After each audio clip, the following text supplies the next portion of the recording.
Hello,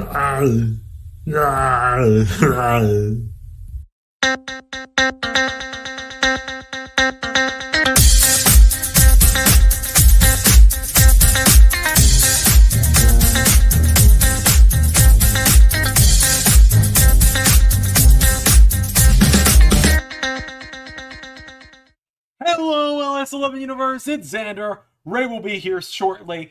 Welcome to Season 4 Fallout! We're here! We made it! We're on the other side! My power went out. I lost the entirety of tomorrow's episode, so I gotta redo almost 2 hours of recording, which is like 5 hours of work. But you know, I'm having a great time today, all things considered otherwise. So hello everyone, I do apologize that we were like 10 minutes late trying to get in. We are in fact live, pal. So hello everyone, you ready down there? Ray is here as well. Hi. After I believe you had to miss last season's Fallout. I have to turn the volume on my TV. Gotcha. Because my TV is my monitor, so I have to turn the sound off on my TV when I'm recording because I do live recording. Yeah. So I can't have the feedback coming back into my mic. So yeah. So I have a monitor version set up on my laptop here because I'm uploading some things. But let me turn the volume on so I can hear you. Okay. All right. Okay. Could you not hear me now?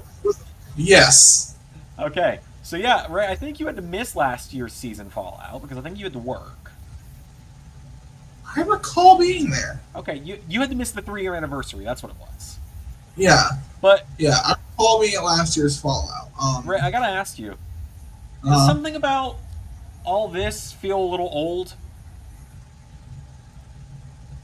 I don't know, Zander. You and I have changed a lot since the channel started. We all know that, you know. Oh, for sure. And yeah. I mean, I think that we're a lot of people... totally different people now when this channel began. Yeah, absolutely. And I know that I'm ruining the immersion for a lot of people right now, but because they had to see the background of me doing this, but it feels like it's time for a few things to change around here. Yeah. So maybe add a little color into the mix. Yeah, more color, so we're not, sitting in a dull gray space. Right, and you know, I think that even, you can call me crazy. You wouldn't be the first. No. You'd be far from the first, in fact. Yeah, I'd be like the millionth and not the last. Exactly. So, but yeah. There's something about that, right above you, actually. Right above you, on the other side. You mean the logo? Yeah. Yeah, I was thinking, it's good logo, Yeah, it served its purpose. Yeah. I mean, personally, I'm kind of thinking that after almost 4 years of this, it's time for a little bit of a facelift. What about you? Sure. Like that, maybe? That's better. Yeah. And then, ultimately, our channel logos served us really well for several years now. Yes. First 4 years of our channel's existence now. Yeah. And the thing is, have you ever noticed that this doesn't really have much to do with wrestling? Oh, yeah, it does not at all. We just kind of look... It is Final Fantasy. It is, like, just us as Final Fantasy characters. I mean, yeah, it was more Fire Emblem as goal, but, like, everyone knows, like, I don't know. I've always loved Triple H, and, like, your favorite belt, that's, like, big gold, right? Yeah. Wouldn't it be nice if we could just swap the... Well, that'll work. Yeah. But don't worry, everyone. Everything else is staying the same. Yeah. Same upload schedule. Yeah, Raw will still be out tomorrow. Also, like, Zander forgot to mention in this week's Dynamite delay, I also was doing finals this week. Oh, yeah. Yeah. So, and that was a big part of it. But yeah, So, for those who don't get the joke... I also have to pull up the live stream now so I can see what other people are saying in the chat. But yes, to let everyone in on the joke, we are officially updating all of our graphics now. Yeah. We have a new LS11 Universe logo. New banner style. The banner style is staying the same, but the background of the banner is being changed. I'm actually working on that right now as we speak. There we go. The YouTube banner is being uploaded as we speak. But yeah, Colton says loving all this new stuff. Pierre says, "Oh my God, it's a rebrand." Yeah, it's LS11 2.0, baby. I didn't even mean to do that.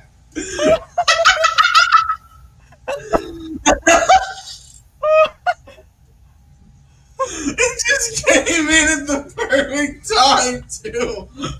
You did that. That wasn't me. It was an accident. Okay. Just a second. Pain. I was not ready for that. Okay. Shit. Okay. So what I am doing is I'm trying to upload some things into the brand section of StreamYard so I can go ahead and show you guys some of the things that they're going to be in store for Season 5 in AEW in New Japan. Yeah, and I've got something for WWE to share as well.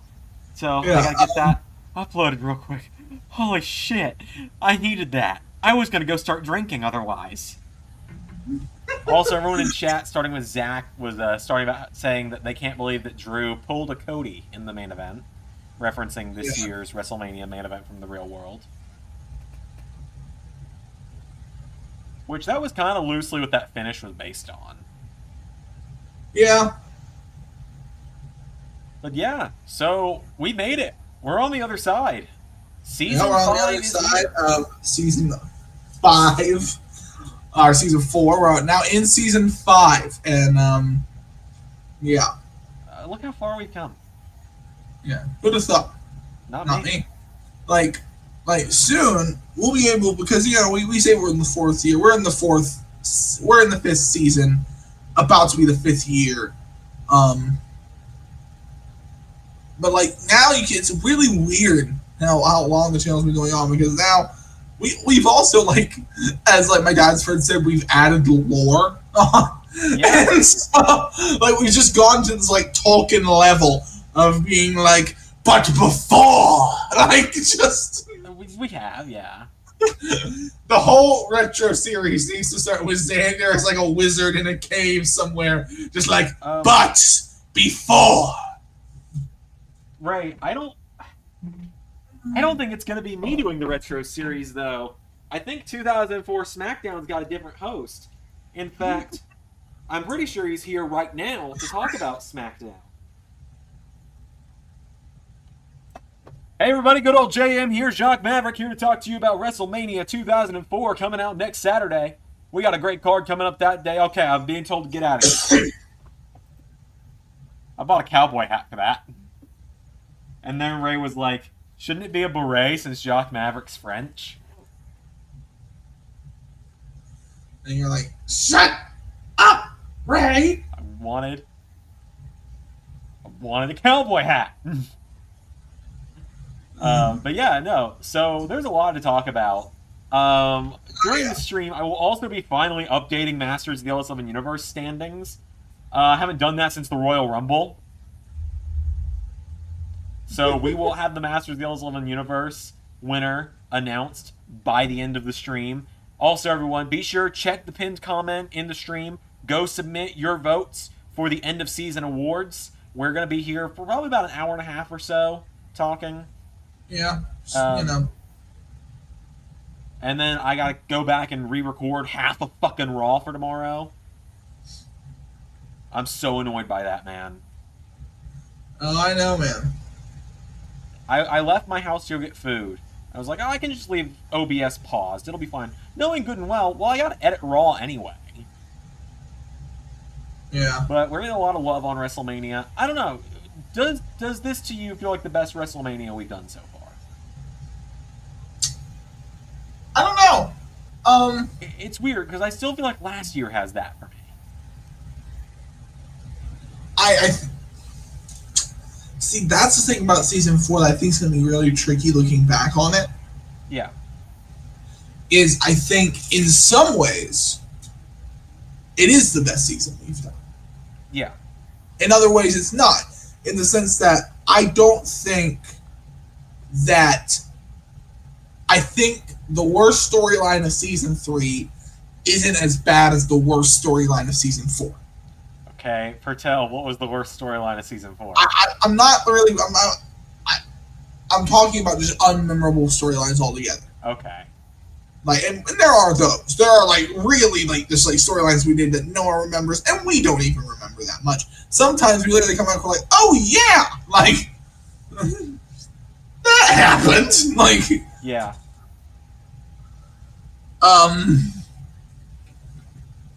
So that is like a key part of it, but at the same time,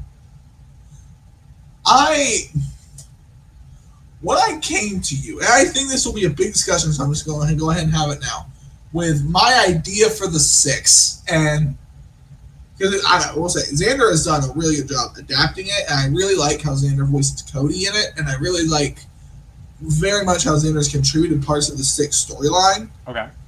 And I will say, like, how Zander does play Cody actually does, to me, make up about 50% of, like, Cody's character and how we've done so far. Because I have done things to Cody's character because Zander played him a certain way. And then I said, okay, he did that, but that gives me an idea for this, so I'm going to tell him, okay, now we're going to do this. And that's actually been, like, a really great contribution. So I do want to give Zander, like, that credit with Cody, that how he's played him has really helped me write him. Yeah. Yeah. Uh-huh. It's like one of the nicest things you've ever said to me.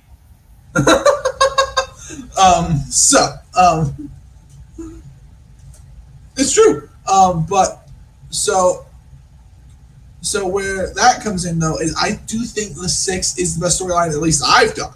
Oh, for sure. And like Zander, you can say your own opinion because you're obviously your own man. But it's definitely been for me the best storyline that I think I've done so far. Here, let me the light's annoying, so give me a second. I'm in front of a window. You're good. You're good. We got all day. There we go. That's better. I will admit I am to the point right now where I am just taking the it's a 4-way tie. It's a 4-way race for first place right now in Masters of the LS11 universe.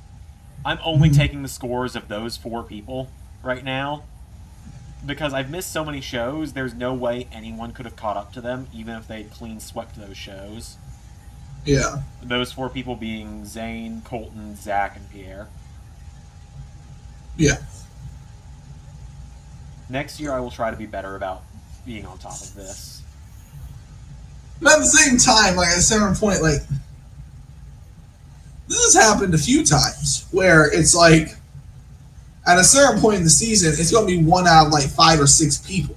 Oh, for sure, because like these are also some of the only Pierre, Zach, and Zane are the only 3 people who made every show. Part of why Colton slipped down the rankings is because Colton missed 1 show, or maybe even a couple shows. But even then, he's still 3rd place right now. Yeah. Because I'll admit, there are some shows where the high-ranking people do great, and there's some shows where I look at it and I'm like, oh no. Like, I won't say who it was because I don't want to risk embarrassing anyone. But, like, there was one show where someone only got 2 out of 10 points, for example. And none of the people I just mentioned, but at the Royal Rumble, someone got a straight-up 0. Out of, like, the 30 players we had for the Rumble, someone got a straight 0.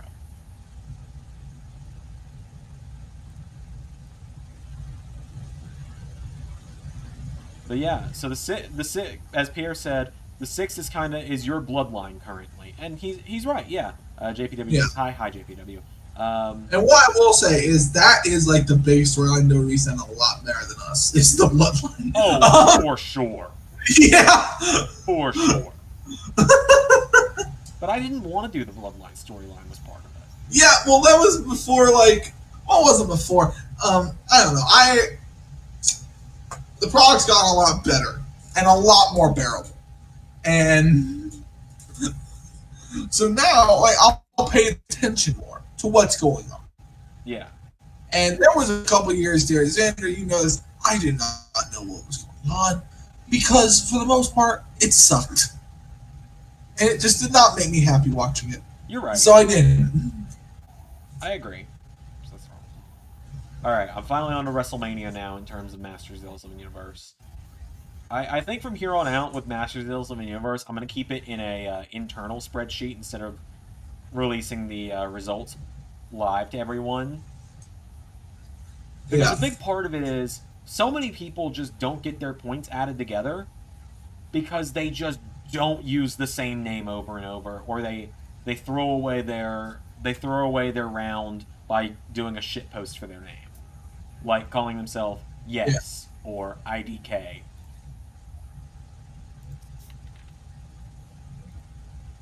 Or there's one former WWE World Heavyweight Champion from the real world whose name someone has tried to submit predictions under many times, and I'm sure you can figure out why. I just have not counted those predictions.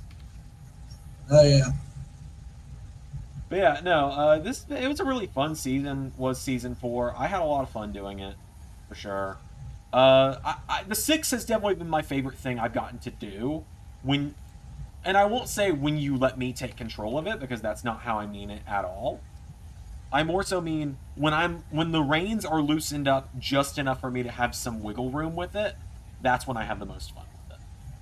Yeah, and I will say, like, that kind of goes in and out because I do have, like, the 6 is written in, like, I wrote the 6 in a very strange way. Yeah. Where, like, there is, like, like 3 months of me micromanaging everything, booking everything, and then there's 4 months of me just kind of like throwing in, okay, this needs to happen here, this needs to happen here, this needs to happen here, and you kind of writing in the rest. Right. Like, for example, and please correct me if I'm wrong, but I believe the Johnny Gargano and Cody Rhodes story, that was pretty much all me. That was like the one thing up with the idea of Johnny and Cody, and I kind of contributed parts of it. The big thing that I was really, so ultimately how I kind of do it is, so you came up with Johnny Gargano, which I really like, and at the time I did not like it as much, but I grew to like it more. And the thing I came up with was Dolph. Right. Dolph getting that fake out title win. Yeah. And I love that. That's probably my favorite moment of the season. It's up there. Yeah. At least. And then it was kind of this weird thing that happened where the idea for Drew, I don't think either one of us said it first. I think it was like this thing of like, oh, that makes a lot of sense for it to be Drew. Like Drew and Cody makes a lot of sense. Oh, for sure, yeah. Yeah, and I think like I said, that was just kind of like, and sometimes we've had these ideas where it's like literally no one's idea. We were just kind of both thinking it at the same time. Yeah. Yeah. All right, I do have Masters of the Universe's top 3 players figured out, but we'll do that at the end of the stream. Okay. That'll be one of the final things we do. Me go make sure I got the winners in order. Yep. So remember, winner gets a commemorative Masters of the LS11 Universe trophy, which I have mine up there. You can't see it, but it's up there. I got one made for season 1 just to show people what they could win. Zach Rushing won last year's, and Zach got his trophy. I remember he told me he got it. He sent me a DM when it came in. Yeah, okay. Let me get my webcam back in focus here. That'll work. But yeah, so let's see. What else do we have to talk about? Well, let's say, so do you want to like discuss things that happened in season 4, or do you want to discuss WrestleMania specifically? Let's talk about WrestleMania, then we can go back and kind of hit the highlights of season 4. How's that sound? Okay. So WrestleMania, we were talking about this earlier, was this like kind of strange thing. Us splitting it up into 2 nights, like I know you were saying you want to go back to 1. I'm kind of still 50-50 on it. Yeah, I think we should see what the people think as well. I don't know. I haven't felt as good about. I didn't feel as good doing it 2 nights. Hold on, let me. See if I can focus back on my camera. That might help. But what I will say is, I think there is something to be said for us, like, not taking up a lot of the people's time. Yeah. Just looking at it overall, if you put them together, this year's Mania across both nights was shorter than last year's one-night show. Yeah. But at the same time, a lot of that probably came with the pre-shows and stuff. And I will say, I'm not going to outright say what the incident was, and I don't really want to hear it talked about in chat, because it's legitimately the most embarrassing thing that's ever happened to me on this channel. That incident from today's kickoff match has been cut out of the... I went into the YouTube editor and took that part out of the video, so now it should be a clean transition. I wasn't there for that. I'll tell you about it off stream. Okay. Legitimately the most embarrassing thing that's ever happened to me in universe history. Oh, boy. What? Yeah, you're like, most embarrassing thing that ever happened to me on stream. Oh, boy.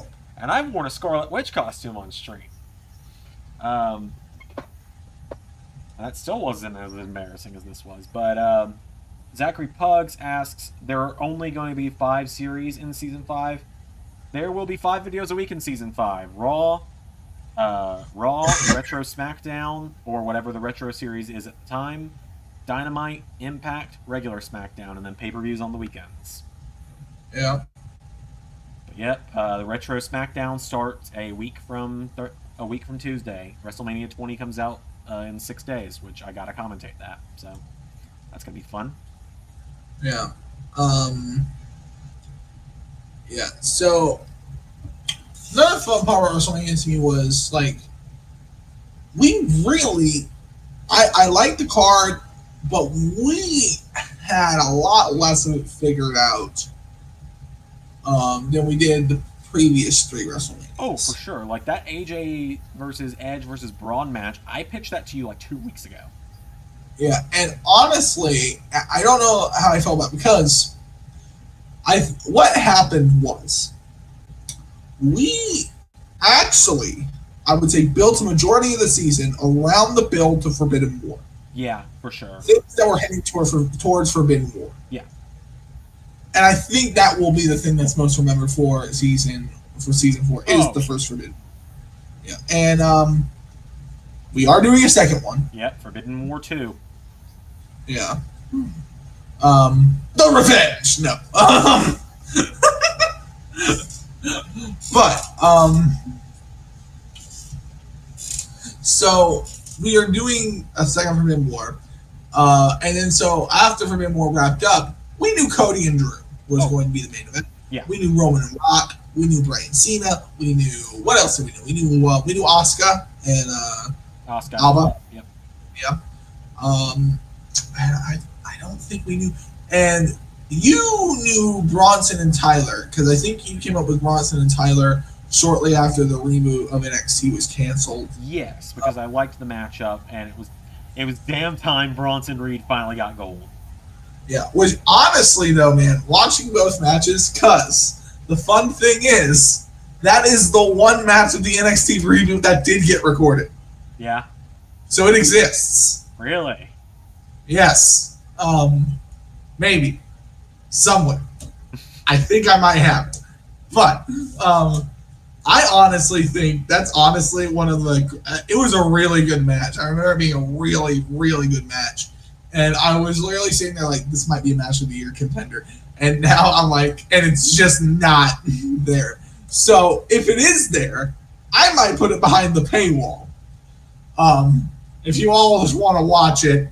But, you know, it will have nothing to do with the series and nothing to do with any possible future reboots of NXT, which we're not saying will never happen. But considering that we already announced we're doing a retro NXT for the 3rd run, yep, or our 3rd turnaround, Yeah, well, that'll be 2015 NXT. So Bronson Reed and Tyler Bate. Tyler Bate would be 17 at that point, so he wouldn't even be in WWE. He would still be living with his dad, Trent Seven. Oh yeah. So one other thing I want to we'll get to that in a minute. Actually, let's just look at the. Let's see. So, did you watch the Hollywood Hardcore Scramble? No, unfortunately not. It is probably the funniest thing I've ever put together. I came up with that randomly one day. There was no alcohol involved in this one, surprisingly, and I knew I was in over my head when I did it. It took me 7 hours to record all of that for that 25-minute match. And I learned how to mod the game heavily to do that, so that stuff like Maurice pinning The Miz could be in there. Yeah, I've started to do comedy in AEW. It's not near what Zander does. But if you watched AEW this week, the Jade Cargill match was kind of comedic. Yeah. She had a match this week? Yeah.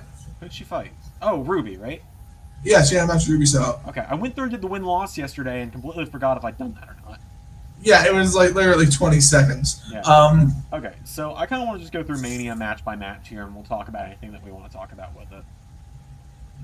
Oh, well, we'll get to AEW. Trust me. We'll get to AEW. We'll just go through Mania real quick, and then we'll get on to the rest of the season. So the first match at Mania was the triple threat, Gunther, Lesnar, and Knight. I think a lot of people don't really remember, or a lot of people haven't been told this. LA Knight wasn't going to win his cash-in. Yeah. LA Knight, well, I say that. When he won the briefcase, the intention was he would eventually win. Then Vince McMahon came back. Yeah. And we didn't see LA Knight on TV for like 3 weeks. And I was like, oh god, he's going to show back up as Max Dupree or he's going to get fired. Yeah. And we had a contingency ready for that. If that had happened, he was going to fail a cash-in against Cody Rhodes at the Royal Rumble. And Eli Drake would return to LS11 Impact. Yeah. But, fortunately, he is the most over thing in WWE right now, outside the Bloodline story. So, I was like, well, we gotta do it, Ray. We're putting the title on him. Originally, it was going to be John Cena versus Gunther at WrestleMania. Yeah, I was playing for a while. And it wasn't that I didn't like that idea. It was just like, it didn't feel like, I don't know, it didn't feel like WrestleMania. WrestleMania needs to have like, I don't know, big matches, not just any big match can be a WrestleMania match, if that makes sense. Yeah, no, I 100% agree. And what I mean by that is, I think Gunther and John Cena would work at WrestleMania, but I don't think it would work as the world title match to a WrestleMania. At least not us going into it cold. If they had like some pre-established matches, then I think it could be different. But like, right, and we didn't want to just run Brock Gunther too either. Yeah. And so then I had the idea of, well, LA Knight's got that briefcase. And so now LA Knight has pinned Brock Lesnar twice, and he's the only person in LS11 history to do that. Yeah. Bashing him over, Lander. Bashing him over. Oh, yeah. Let's see. What else was on WrestleMania? I'm going to move my webcam to this monitor, because that way I'm actually looking at the people and not doing this the whole time. Okay, so next up was Cena and Wyatt. So this was kind of your baby. The 9 Circles was kind of your thing. Yeah, and then you Zander, like, oddly, like, and I've helped his storyline so long. Ever since I took over AEW, and Zander, I trust me, Zander was burnt out with AEW. And when I took it over and I wanted out, I'll ask him for his opinion on occasion. Yeah. He largely does not want to book AEW. Yeah. If this thing becomes our full-time job, I will do Collision. Yeah, but like, I talked to him about some things with AEW, but like, it is largely like me just going like, okay, I'm doing this, and then pretty much. Yeah, and And that's what he asked me to do. Like, that's what he asked me to do for him. He was like, "Hey, could you do this?" And I was like, "Sure." Yeah, and it's been so helpful. And I don't know. I like to think the show's better. It is. It is so much better. Even if my commentary needs some work, I'm getting better at it. Better. You're better than I was in season 1. That's for damn sure. Yeah. So now but something I am like really excited about is just what I've been doing here in Xander. But so what? Getting back to my point, Xander kind of then took the 9 circles idea and did some of his own things with it. And I brought forth the 9 circles idea, obviously, for those who know Dante's Inferno. And like, we are kind of going away from this whatever Bray Wyatt is doing. Yeah, we can't seem to figure out. He's very hard to book. He's not as hard to book as The Fiend was. When the Fiend was he's not as hard to book as The Fiend was. But The Fiend was just... Bray Wyatt is one of those wrestlers where he's... I hate saying it like this. He doesn't have enough presence to not be part of the show consistently. Mm-hmm. So he needs to be on TV consistently. But he's also a character who cannot lose because that much, or else his character's dead. Right, and it's a little spoilery, but I've been heavily teasing it already. I teased it at WrestleMania today. I'm not going to 100% confirm it, and I think we've discussed this a little. If I were to do things my way, 100% with Bray, it would be a lot more like Wyatt family Bray, and The Fiend would very much be his demon Balor. The Fiend would be to Bray Wyatt what the demon paint is to Finn Balor. Yeah. The activate kill switch mode. Yeah.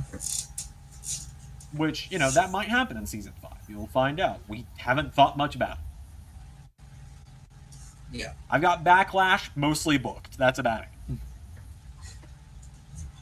And like, I will say that's kind of become a thing with us, is like, and like, I don't want to sound like, I don't think our passion's gone at all. Oh, no, not at all. But we don't book as far ahead as we used to book. Yeah. And we'll have ideas about where things are going, because you have to have an idea of where something is going. But because Zander and I have been bitten in the ass so many times by planning 6 months out, like planning, every match on 8 pay-per-views in a row, and then a couple people get injured, a couple people get canceled, a couple people get fired. And then suddenly it's just... And then so we have to rewrite the card. So we just find it better to just write the card once, just closer to the date. And we can work with what we got. The hardcore scramble, if I was curious. Yeah.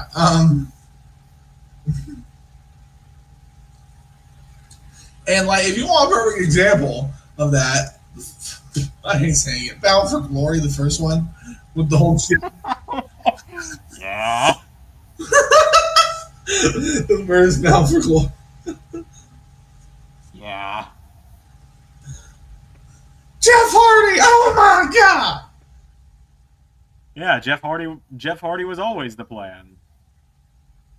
What do you mean? What? No, absolutely not. Pierre says, kind of like how Insanity was with LS11 and Impact. Yeah, the group that I was going to put all the gold on, wrote them out, and then it turned out Eric Young just never went back to WWE for more or less. He technically worked there. But, like, I don't know what to tell you, bro. Yeah. RSTV asks, was Season 4 better than Season 3 of LSWF? Or is it close? Well, LSWF's its own complete thing. I think everything we do here is better than LSWF. LSWF was an idea I had that sounded like a fun way to kind of keep my ARW ideas, but maybe actually have you guys give a shit about it, and approximately 10% more of you gave a shit about it than did ARW. You you sound so jaded. No one cared about LSWF. You sound like Harrison Ford. Like, starting to look like him too. I have like 4 bags bags under my eyes. About what I loved. Instead of just bringing up Han Solo every 10 minutes, all they want is Jock Maverick, man. They don't want Xander Carver anymore. No, but seriously, no. I stopped having fun with LSWF. That's all there was to it. But yeah, no. Like you were saying, we've had to rip up plans so many times that we are starting to do things a little closer to the point. Yeah, so because it's just one of those things, and honestly, I do prefer it. I do prefer how we book now because it's a lot more fluid. It's a lot more spontaneous. You can respond to the audience better.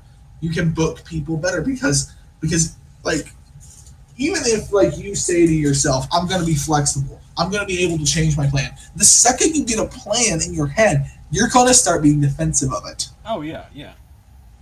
And then it's okay, no, we can't do that because we don't want to deviate from the plan. And Xander and I, honestly, that's where I think a lot of our bad storylines, which I'm not really going to go into detail about here, from seasons 1 and 2 kind of come in. From us being so dedicated to this being the plan and not being able to be fluid and just change. And come up with a new direction. Quite honestly, and you might disagree with me, if I could go back, I don't think Bobby Roode would have been WWE champion for a year. Yeah, because and I kind of questioned at the time, not because I don't like Bobby Roode. I don't think Bobby Roode's a main event talent. Bobby Roode is a great talent, and I think he's really good. But it didn't feel like Bobby Roode himself was a force to be reckoned with. Right. On the card, it felt like Bobby Roode was the little shit who kept keeping the title, and that can be fine for 3-4 months. Yeah. But he kept it for a year, and juxtapose it with what we've done with Cody, which is I think what we wanted Bobby Roode to be is a lot of what Cody has been for us, where Cody. That's the thing about Cody that I love. And how we've booked him. I felt like Bobby Roode, it almost felt like he couldn't win a match on his own. Yeah. Whereas Cody feels like he could probably beat all these people without cheating. He just doesn't want to chance it. So. Yeah, for sure. Yeah. Pretty much there's only been twice in his reign where he's had to cheat to win. Yeah. And that was with Bronson Reed and Drew McIntyre. And even arguably Gargano at Extreme Rules. I mean, we don't know because it was Triple H's call to hit that pedigree on Gargano, not Cody's, for example. But yeah, I 100% agree with you. I think we're getting more flexible. For example, this is last season, not season 4, but Dolph Ziggler's U.S. title run only happened because the fans got so behind him. And then he went on to be the best U.S. champ we've ever had so far.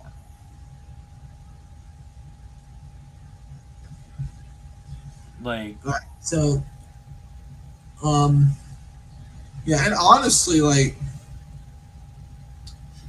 and I don't want to say this badly because I do love him and he does have a plan. Mm-hmm. I think your burnout with AEW began when the title went on Darby Allin. Yeah. That was a big part of it. Yeah. He just wasn't an easy champion to book. Yeah. And it's the same reason that Rey Mysterio is not an easy champion to book. Yeah, he's small, so he has to be the underdog. But, guys, an underdog champion does not work as a long-reigning champion because the whole, compelling thing about an underdog is, how he's, always prevails. Yeah. But in order to prevail, he has to fail. So, it's this thing where he, and this is what happens with a lot of champions like this, where, they'll have to lose on TV, then win at the pay-per-view, then lose on TV, then win at the pay-per-view, then lose on TV, then win at the pay-per-view. Yeah. It doesn't work well for a long period of time because it makes your champion just kind of look weak. And exactly. And it's that's how I felt. I felt a little bad booking Bobby Roode because he dropped several TV matches. He lost a TV match to El Generico, to Ciampa. He dropped a match to several people. Yeah. But yeah, there's a lot of hindsight involved in everything. But just kind of getting back on the terms of WrestleMania, this is definitely a okay. Let's look at the chat real quick. Pierre says maybe throw Cross in there as well. Yeah, you could argue Cross had Cody beat at SummerSlam. Yeah. And then Zach asked if Dolph ever got his rematch. I don't think Dolph ever got his U.S. title rematch, but we only really do title rematches when we feel like it, if that makes any sense. But let's see. So this one was very much a me thing. I told you I could make this work, and I made it work. It was glitchy as shit, but I made it work. Fight Factory and Judgment Day in the 6-person tag match. Mm-hmm. I was pretty determined, probably not 6 months ago, but probably four months ago at the soonest, that I wanted Rhea Ripley having an intergender match at WrestleMania. Yeah. If I could make it work. And this made the most sense to me, because Fight Factory and Judgment... Finn Balor and Fight Factory never properly had a blow-off of any kind. And so we finally did that, and I think it worked out for the best, and we're going to officially end the feud tomorrow on Raw with... there's Nizzle, by the way, everybody. With Rhea Ripley and Noam Dar having a one-on-one match on Raw tomorrow. A loser's All right, match. guys, 50-50 chance Nizzle is something dumb. It's probably more of a certainty she does something dumb. Well, I don't know. She's on a heavy painkiller right now. She just got back from the vet yesterday.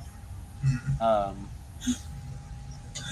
just makes it even funnier. It's like she's got her eyes got like, oh my god, what's this, man?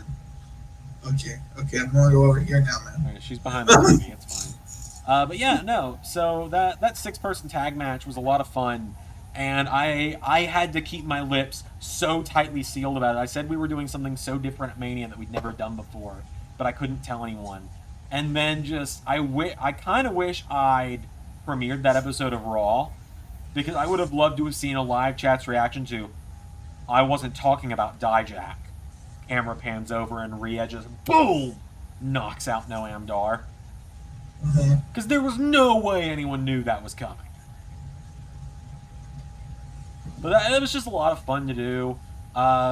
Getting Rhea to work an intergender match in the game was very difficult.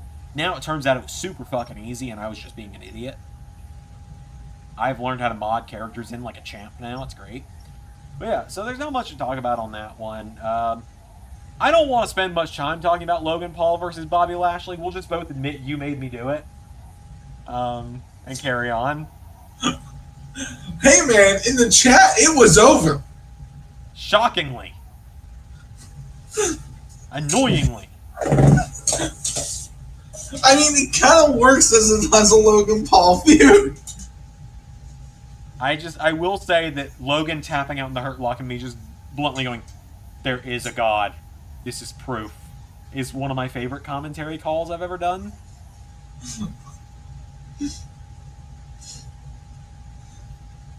But yeah, that... Will Logan ever show up again? Joining the ranks of this is a crock of horse shit. I got my this is a crock of horse shit about him out at WrestleMania last year. Yeah. Yeah. Will Logan ever show up again in LS11? Probably. Ray will probably convince me to do it again. I was originally going to use him in NXT. Yeah, he was originally going to be part of NXT. Yeah.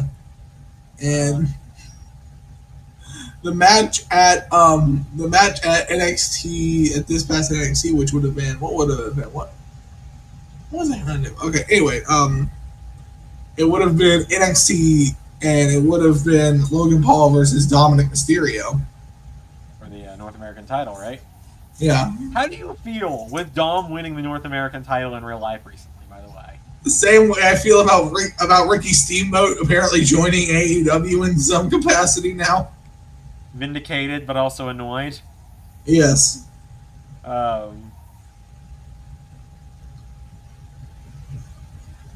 Let's see. Yeah, so this next matchup, I really want to talk about this one because this is one of those matches that I booked on my own, and then you jumped in and were like, oh, what if we did this? And it shaped the entire matchup because of it. And that was Next Wave versus DIY. Oh, yeah. Charlie Dempsey wasn't my idea. No, he wasn't. I wouldn't have thought of that. That was entirely Ray. Yeah. I told Ray I'm running Next Wave versus DIY, and I'm going to have Steiner and Mysterio get the tag belts off Gargano and Ciampa. And then, like, 3-4 weeks ago, if even, maybe even more recently than that, you sent me a text that was like, hey, I have an idea for Next Wave versus DIY. I was like, really? What do you got? And you said, what if we wrote Eric Bischoff out of the group and Charlie Dempsey joined? And I said, well, clearly you haven't been watching because Eric Bischoff is dead. Which, 4 seasons in, we murdered someone. We actually did it. We're like, I don't think we can ever have Eric Bischoff show up on the channel again. I think it needs to be canon that Dexter Lumis killed him. Kayfabe. RSTV says adding in the Next Wave was genius. It was like I said. Oh my god! I said the most messed up idea. What's that? Eric Bischoff is brain dead. No, Ray, no. Just like 4 seasons from now, the final shot of WrestleMania, his eyes opening up. Oh man. Yeah, no, rip Uncle Eric. Eric Bischoff's dead. Dexter Lumis killed him, allegedly. Which I don't know if I have it anymore, but I was updating a lot of the win-loss record page yesterday. And I was updating renders for people, and Pierre and I frequently joke a lot in Discord. Pierre is one of my favorite people to talk to in Discord because he just plays along with everything I do. And he gives me some ideas sometimes. And no, seriously. I updated Dexter Loomis's render and added some blood splatters to his face, and instead of the silent killer for his nickname, it says literally a murderer, Dexter Lumis. And I didn't actually make that on the site. I just made that to share in Discord to make people laugh. But I can hopefully, there was fucking comedy gold with Dexter Lumis recorded for Raw tomorrow that I am so hopeful I will be able to recreate. I will say, I think I wrote the funniest storyline never to happen in LS11 universe, at least in its original form. Is it what I think it is? Yes. Drake Maverick and Big Damo? No, and Dexter. Drake Maverick and Dexter, that's right. With Drake Maverick being his psychiatrist, yeah. Yep. And then winning the tag titles from by the University of Phoenix. Yep. And then winning the tag titles by Dexter choking out Maverick and Maverick falling across one of the champions. Yeah. And then like every now and again Dexter dragging someone to the back and Drake says, No! No, Dexter! No! This is not what your recovery is about! No! Like, oh yeah, so speaking of like going with the fans on something, Next Wave. That is a team that was not supposed to happen. yeah. We had talked about Braun Steiner joining the Six. I had talked about Braun Steiner joining Eric Bischoff. And you told me you didn't think it would work, and I went with you on that, because you usually know what you're talking about. And then we started doing the Dom and Bischoff pairing. And we teased the idea of Braun joining them. We teased Bischoff wanting Braun to join them. And the fans loved it. And I was like, Ray, I think we've got to pull the trigger on it.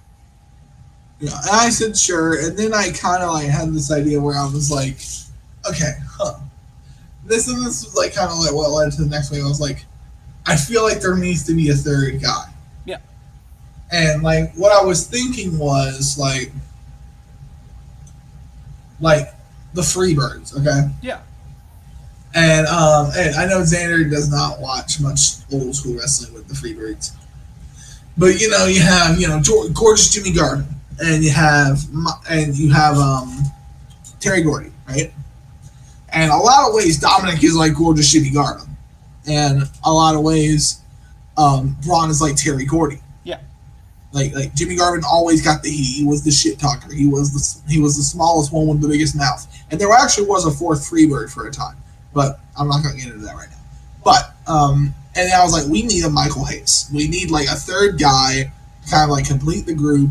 And I don't think Eric's it, because I think Next Wave would be really cool if it had a dynamic of all these second generation guys. Yeah. But instead of taking the angle of like the Evolution angle, where it was like this grand, like dun dun dun, like Yeah. you know. And the Six kind of had that element too. I wanted to do like a group of like frat guys. Yeah, okay, that's a good way to look at it. I hadn't thought of it like that. Like a group of like just assholes and fuckboys. Like Yeah. yeah, and that's kind of what we're designing Next Wave to be, is just the assholes of Raw. Like the most unlikable people. Yeah. Alright, looking at the chat, Zane says, why did Cody retain, not Drew? Can Drew get Cody again next pay-per-view? Cody retained because that's the way we want the story to go. We're not doing the rematch at the next pay-per-view, so no. Anyways, moving on.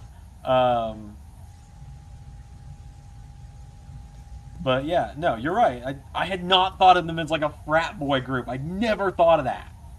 Yeah, and that's literally how I think about them, because like it's literally like, I mean, how I look at it is Dom is the one who comes out there and immediately starts talking shit.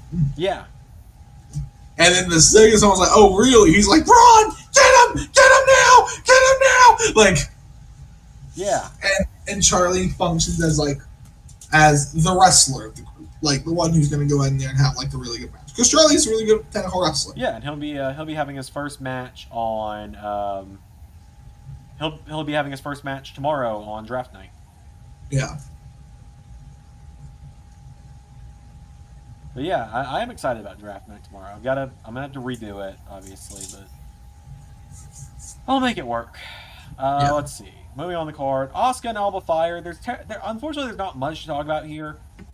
I wanted Alba to lose her title because I essentially wanted and Cody to be kind of happy about that, because good, now there's not anyone on the same level as me champion-wise in the group.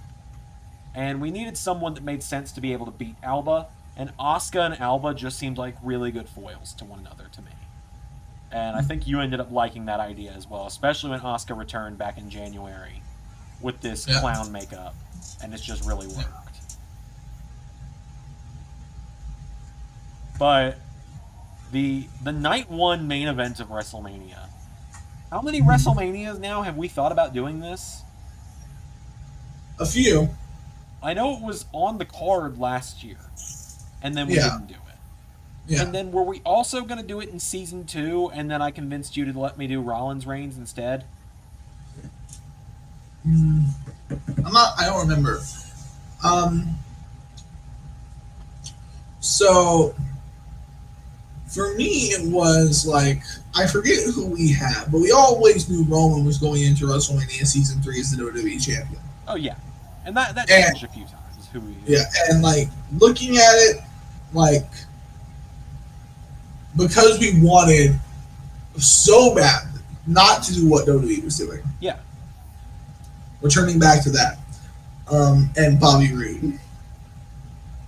A lot of the time, Bobby Roode was champion. That probably should have been when Roman was champion for most of season 3. Yeah. But I do like the main event that Roman and AJ ultimately had. Oh, that's one of my favorite matches I've ever recorded. Yeah, and AJ, like, I felt it made a lot of sense with NXT closing and AJ being one of the last guys there, and him, you know. Yeah. Yeah. Because, like, I wanted, when I pitched Zander, I was trying to essentially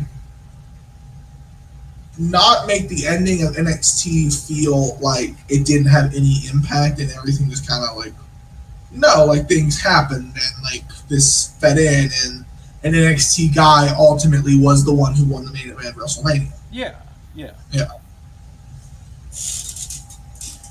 And I just looked up now and also was like, well, AJ's the only one who can do it because Pete Dunne and Roman. I love Pete Dunne, but yeah, that doesn't work as a Mania main event to me. Yeah. It did work for him and Rollins at that pay-per-view. Oh, for sure. That pay-per-view, that's legitimately one of my favorite matches. But, going back to Mania, circling back, that night one main event, it was, you were the one who had the idea of switching it so Rock was the heel and Roman was the face. Yes. Um, because no one else would think to do it. Yeah, and obviously that was true. And then, like, I do kind of like lament that we did not think of that earlier, because I think if we had had some extra time, we really could have done some really cool heel Rocky stuff. Yeah, for sure. Because heel Rock is the best Rock. Absolutely.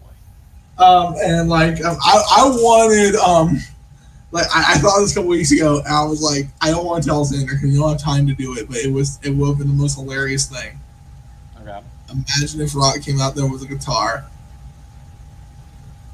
And he came and go, and it's the lyrics are, I've been roaming all alone. No one in my family likes me because I'm roaming all alone. Like, just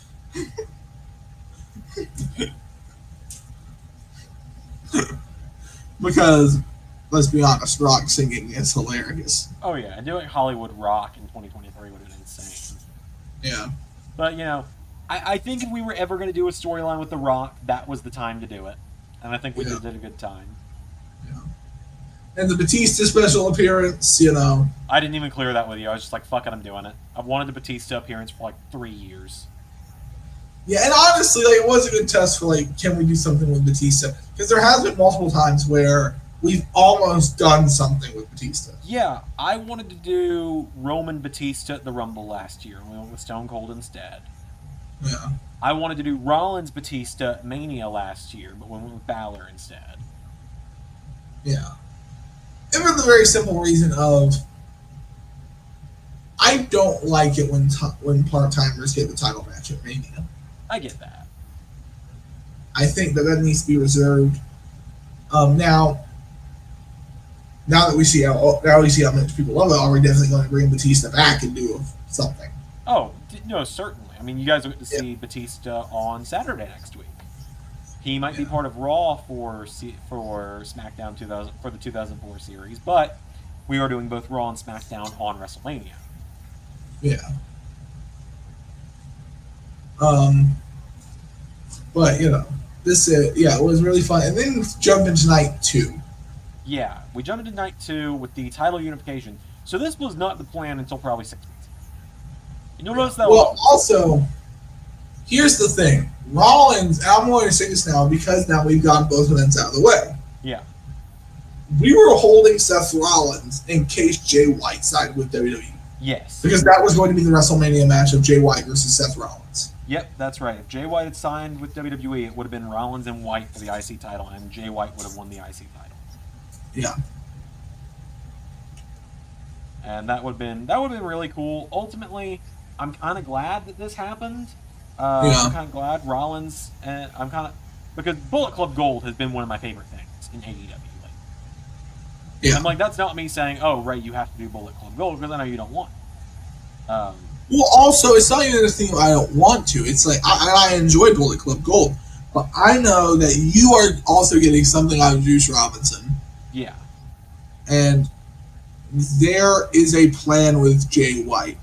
Yeah, and there's actually a plan with Juice Robinson as of yesterday. I'll tell you about it after. Yeah. And I'm trying to make sure that because I think it's ultimately a really good plan with Jay White. I think so too. From what you told me, so. Yeah.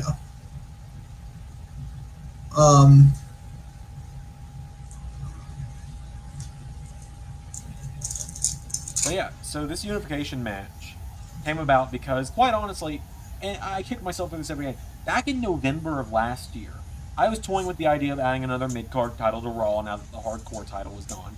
And ultimately, I wish I'd just kept the hardcore title for the last year. And I sent to Ray, I was like, hey, what if I introduce the European title? And you said, I don't think that's a good idea. And eventually I just said, fuck it, I'm going to do it anyway. Lo and behold, it wasn't a good idea. Like, I did the World Cup. It was kind of like, there's a few times where you proved me wrong, but there's a lot of times where you're like, I'm going to do this. I'm like, that's not a good idea. And then you do it. And it was not a good idea. No, you're right. Like, the World Cup was fun. King of European Wrestling, Baron Corbin, was the best thing I've ever done with Corbin. So, yeah. A lot of people actually really liked him and Cross teaming up in the Hardcore Scramble, which was really interesting to see. There might be something. New tag team confirmed for Zander. There might be something there. I'm not gonna say there definitely is, but there might be something there. But then the title ultimately went on Sheamus, and the original idea was that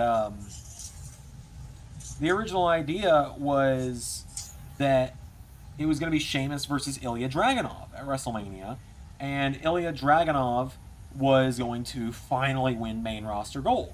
And then, Ray suggested Pete Dunne versus Sheamus at WrestleMania, and I was very heavy set on, I want to keep Pete Dunne in the Brawling Brutes. And Ray essentially, I don't think you'll mind me saying this, Ray pretty much said, look, I'm just going to ask you honestly, as your friend and co-writer, please stop using one of my big projects as a tag team guy.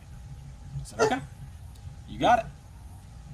And so Pete Dunne split from the Brawling Brutes, and I think he had a star-making performance at both the Elimination Chamber and WrestleMania recently. Yeah. And honestly, it's honestly though, because I hate how they use Pete Dunne now. I don't think Pete Dunne's a tag team guy. I think Pete Dunne should at least be one of the cruiserweight champions in WWE right now. I don't like the cruiserweight championship being on NXT. There's no dude, the cruiserweight championship's been gone for 2 years. What? Yeah, no, they retired it back in 2022. They did a winner-take-all match between Carmelo Hayes and Roderick Strong, and Carmelo Hayes won. Right, shows you how memorable NXT has been over the last few years. It's gotten better lately, actually. Yeah. Yeah. 2.0 sucked, but current stuff's pretty good. I like the current stuff. But, and so ultimately I thought, well, let's just get rid of the European title. I was going to just do straight Rollins and Sheamus. Then you suggested adding Pete Dunne. And I said, well, at that point, maybe there should be one more American guy in there, too. And Chad Gable's always the go-to for that.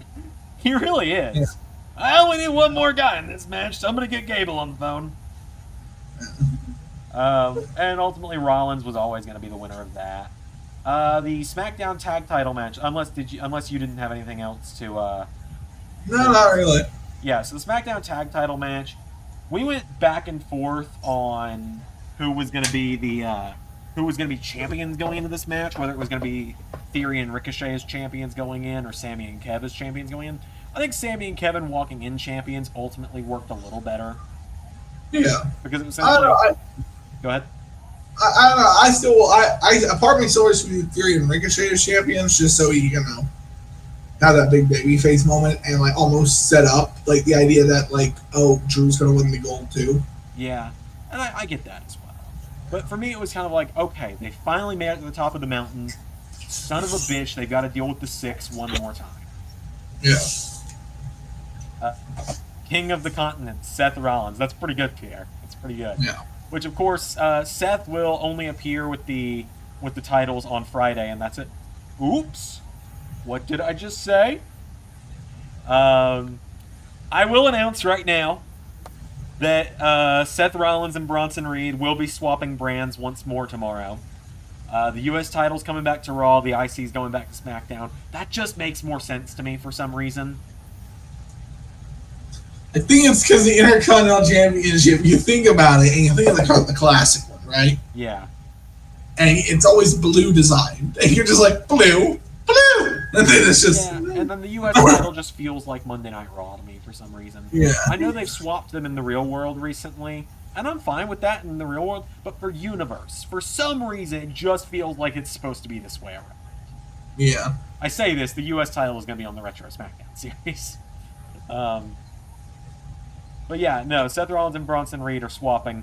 LS11 management contacted Seth Rollins about this, but we've been getting voicemail from him all day. So I don't even know. He might show up at Raw tomorrow not knowing he's supposed to go to SmackDown. Yeah. Seth comes out with both titles. Wait a minute, what's D'Lo Brown doing? The original Eurocontinental Champion. Get in, D'Lo! But yeah, no. So, officially, when I was like, well, I gotta get rid of the European title, Rollins was always my guy to do it. Randy Orton, Grayson Waller, though. This one was interesting. Because I said, let's do this, and you were like, I don't like that. And I was like, okay. And then we started looking for other people. And then, like, you came back, you're like, hey, remember how you said Randy Orton and Grayson Waller? And I was like, you're like, yeah, I now like that. And I was like, I didn't like. Okay, let me put it this way: I did not get Grayson Waller when you pitched that.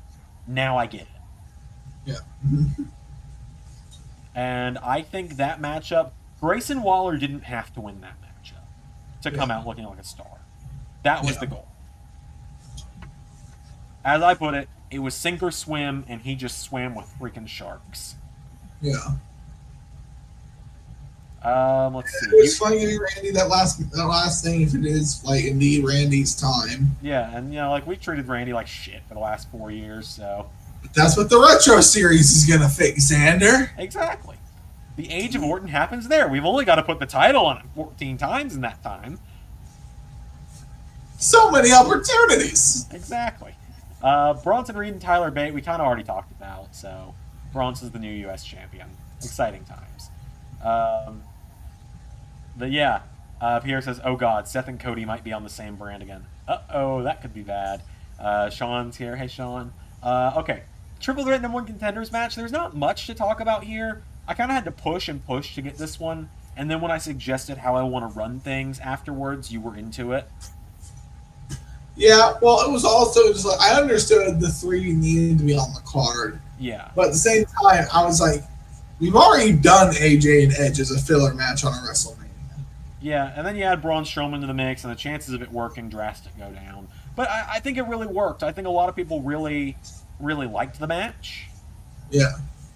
And I think well, the chat will tell us if they did or didn't, but ultimately, AJ was the original planned winner, but it will make more sense why Edge won very soon.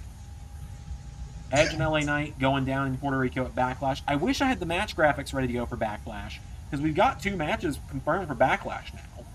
Edge and LA Knight for the WWE title, and Seth Rollins versus Montez Ford for the Intercontinental title. Because I don't know if you saw it or not, Ray, I gave Montez Ford the Andre victory. Why? Because it seemed like a good idea. All right. Let's see. Trish and Roxanne. Okay, this is one that had the chat livid. Dude, so many people were calling it bullshit when Trish won today. Now, I will say, like, that is like the one part and Xander, I've already brought this up to you. That's the one part of the 6 about, like, when I was putting together the group, and I put Alba Fire there. Yeah. The 6 is based off the 7 and the Blues. Now, I don't need to tell anyone that. Yeah. And I was slotting Alba into the I can't remember. Starlight. Starlight, yeah. I know her as Annie, so I keep playing on Starlight. But so Starlight, I want Alba to fill the Starlight role. And she does well, and she does fit the Starlight role. Yeah, very much so. Roxanne Perez would have fit that perfectly. I know. She could have come out in white and gold gear at WrestleMania. Yeah. I mentioned that in Discord recently, and everyone was like, you're kidding. That would have made so much sense. Yeah. But yeah, no. Roxanne and Trish was interesting. Roxanne Perez wasn't supposed to win that matchup at Bad Blood, by the way. Roxanne Perez's entire run was an accident. Yeah.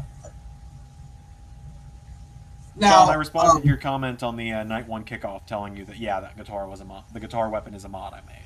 But no. Roxanne accidentally won that triple threat, but I liked it, so I rolled with it. Yeah. Like, I'm not saying Becky would have been champion for all of this time, but it worked having Roxanne be champion. And the past versus the future of Roxanne and Trish worked so well.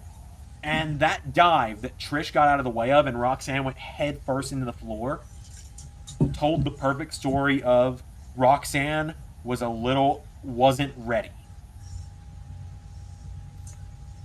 And obviously there will be a rematch one day. Whether Trish is champion by then or not, you'll find out. But obviously they will have a rematch at some point.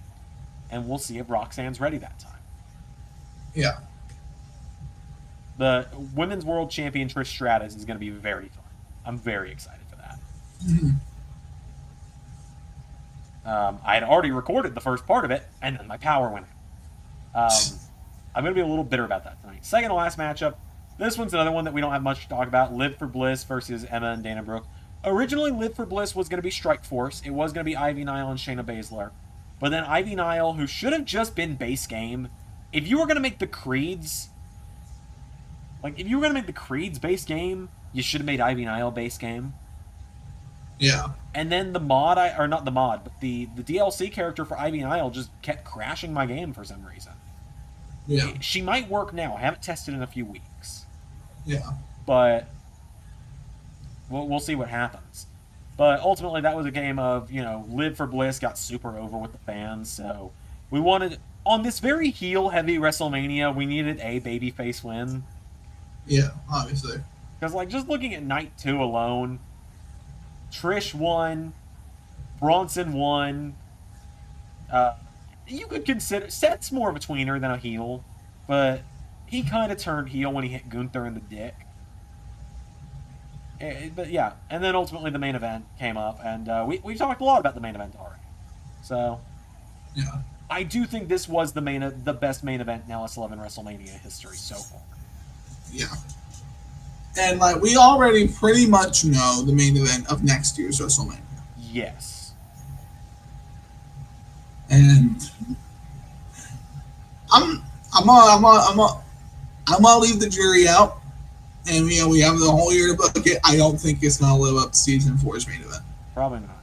I am gonna mute my mic for a second because I do want everyone to see one more time the entrance package for Cody at WrestleMania. Because this is one of my favorite things I put together.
Wrestling has more than one royal family.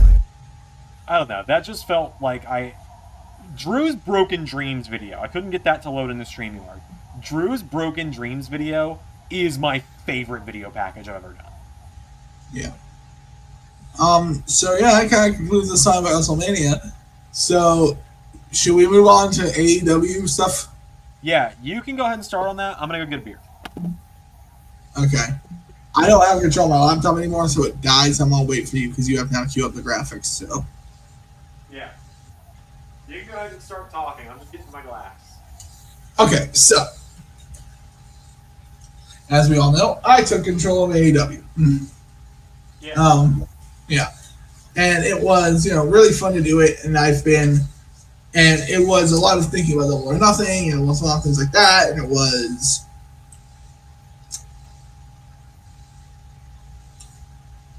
I'm looking forward to this next year where I get to really build out storylines, because I came in with it's don't want to say a bad thing, but we were building to Double or Nothing, or we were building to Forbidden War, and you knew a couple months before that I was taking it over. Yep.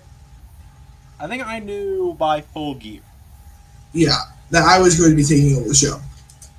So as a result of what happened was, I kind of just had this hard stop point of Adam Cole's champion, and I have 10 weeks to build to a massive card. Yeah. And pretty much I don't.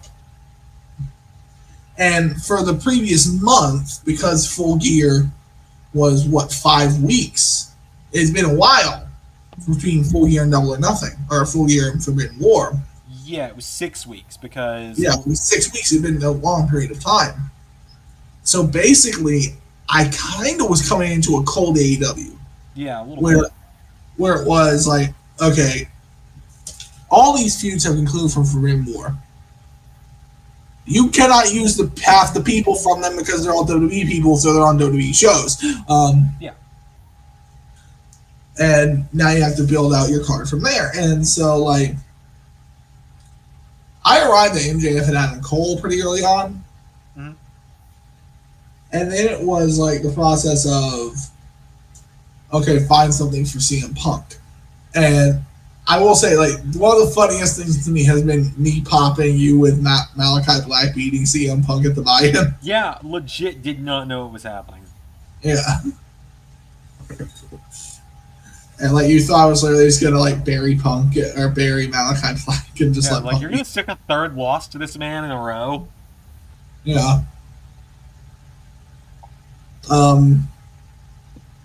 But he won, and then we went to the Black Bar Steel Cage. That was really fun, and I'm really looking forward to what I'm going to be doing next year. I do think, oddly, again, for the second year in a row, Double or Nothing, all the attention didn't go on the main event. And I will say, I do think it was because, like, the Double or Nothing main event last year, Gargano and Darby, I don't hate it. I don't love it. This is why I drink. I'm at peace with it. But but it did feel strange because Johnny never did join AEW. No, he didn't. We thought he was going to. And if he had, the storyline probably would have aged a lot better. You know what? Quite honestly, hindsight, I'd have rather sent him to Impact, knowing he was going to go back to WWE. Because the entire thing with LS11 Impact is I'm frequently having to write fuckers out to go back to WWE. So, but this time I was actually really excited for the Cole MJF match. I think a lot of people were. Yeah. But our audience has a thing for Jay White. And whenever Jay White is doing something, all their attention will be diverted to Jay White on that particular show. Yep. No matter what. The man who was never Impact champion, but maybe should have been. Yep. I mean, he was supposed to be. Would have been. Yeah. But hey, Samoa Joe's title run has been so fun for me, so I'm not complaining. And you will, I'm sure after this we'll talk about Impact and what you did with Impact. We'll get to that in a little bit. Yeah. Let the alcohol hit me first. That's how half of Impact. I will be 100% for real. So a lot of people know I went through a really rough time a couple months ago. I moved and then immediately moved back home and developed some serious issues. Well, this was one of my issues, but a lot of the late season Impact got done while I was drinking. So if you wonder why Impact's gotten batshit insane, it's because a lot of it was done by me when I was slightly buzzed. Yeah, and so I'm sure you're gonna want to dive headfirst into Matt Cardona and Joe Hendry's. Oh, you know I will. Their saga, their Macbeth-esque. I mean, it's one of the best Impact stories I've ever done. So continue. Okay. But to get back to AEW, Kenny Omega again, and I don't don't hate Kenny Omega, and I used to be a lot bigger a fan of his than I certainly am now. Yeah. But and I do think a lot of fans like the second I announced Jay White and Kenny Omega as a match on the card, that was going to be happening. Yeah. And I also think I don't want to pat myself too much on the back because it's a good thing and a bad thing. Mm-hmm. When I brought Jay White in as part of the Elite, I think a lot of fans were it just did not it was like, okay, like, and like it kind of felt like, oh, he did all these really cool things in Impact. He was top. He was one of the top guys, and he was presented as a top guy consistently. And Ray gets him, and he's joining the Elite, and the Elite have been losing a lot, and they, and so it was like it's kind of like, oh damn. And then JY attacked Kenny Omega, and it was like, yeah. And then I will say, like, I am sort of committed to the idea that the Elite is not going to be around for a while. Mm-hmm. The Young Bucks might be around. Kenny Omega might be around. Hangman Page might come back. Hangman Page is hurt. I've said this a couple of times in case people don't know. Jay White beat Hangman Page the most severely. Yeah.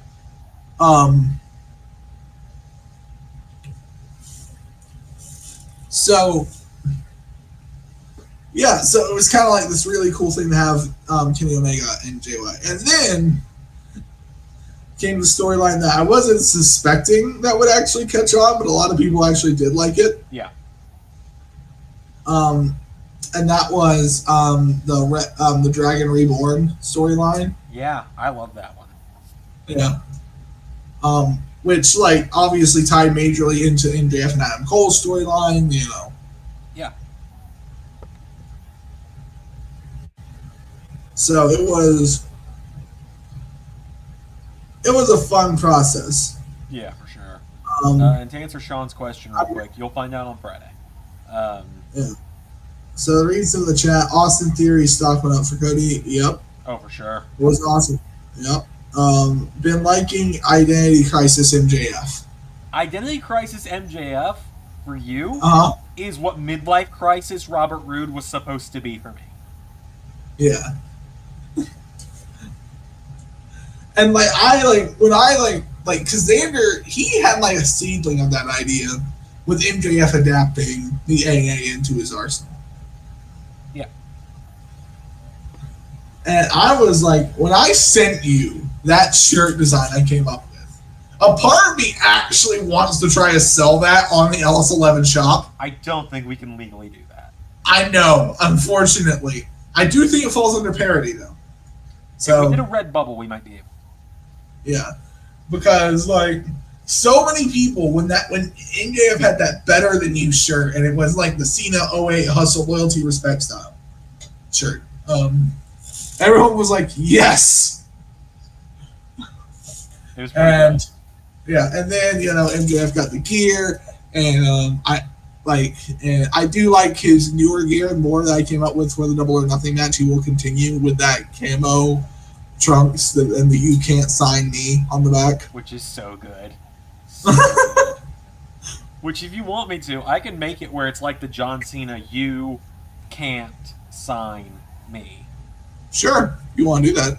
I'd be up for it.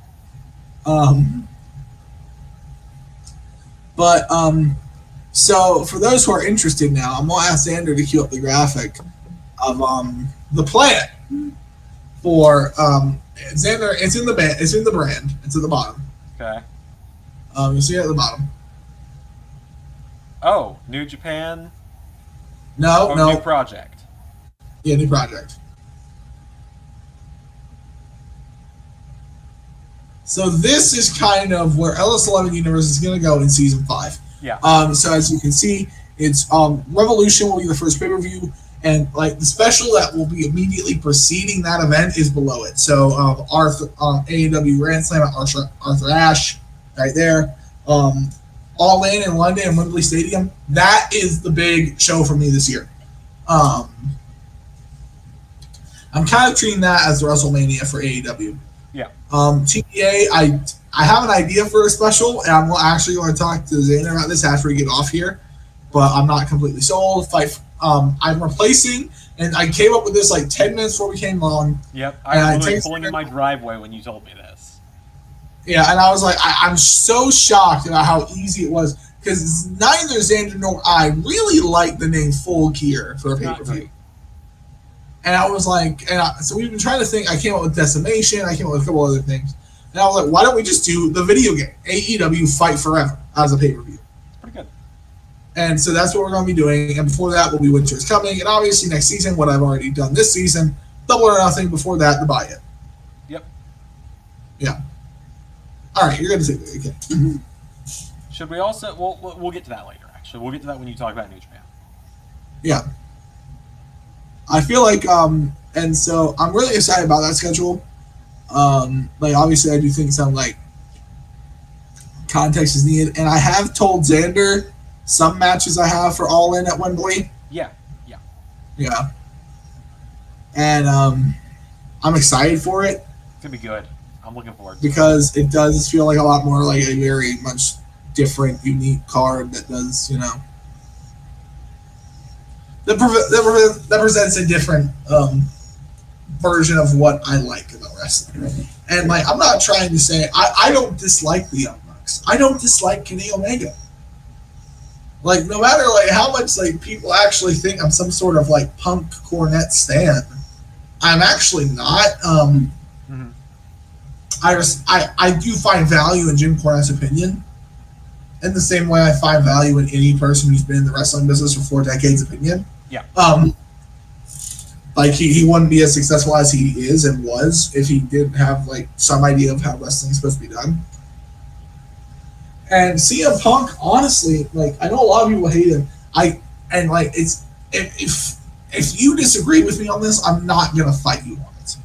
Yeah. But my view of CM Punk is no more immature than some of the top guys were in the 80s. Yeah. And if you really look at it, some of the top guys in the 2000s, Punk is very much Punk is unfortunately a guy who's still young enough to be a wrestler, but old school enough to the point where he, like, kind of has this, like, outdated way of doing things. Yeah. But that gets him in a lot of trouble because, like, let's be honest, if social media existed back in 2007, it did. No, the way it does now. The way it does now, Xander. You know what I'm talking about. Yeah, continue. If Randy Orton, if everything we now know about Randy Orton had come out back then,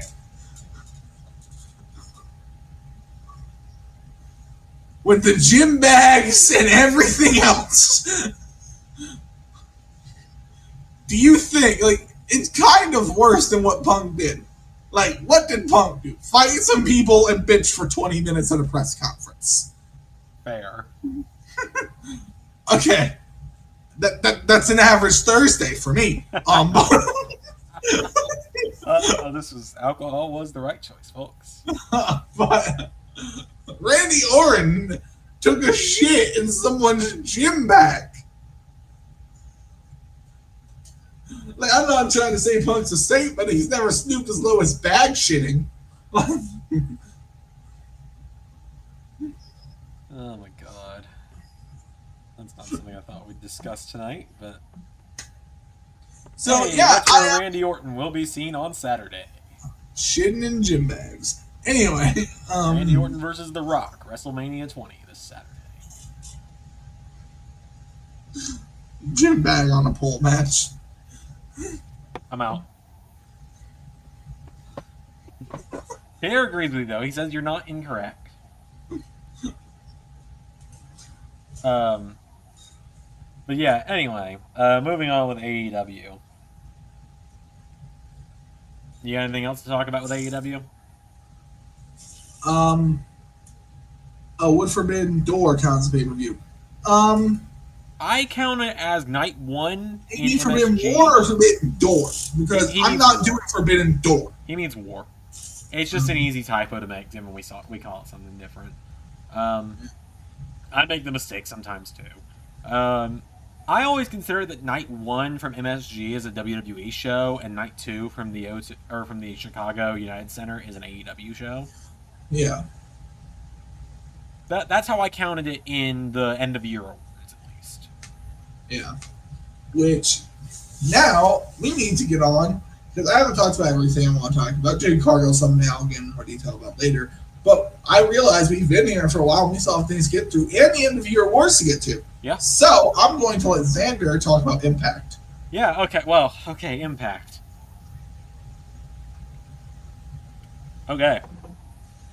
A lot of shit happened. Danhausen did a musical number. Beardhausen was a thing. Bullet Club happened.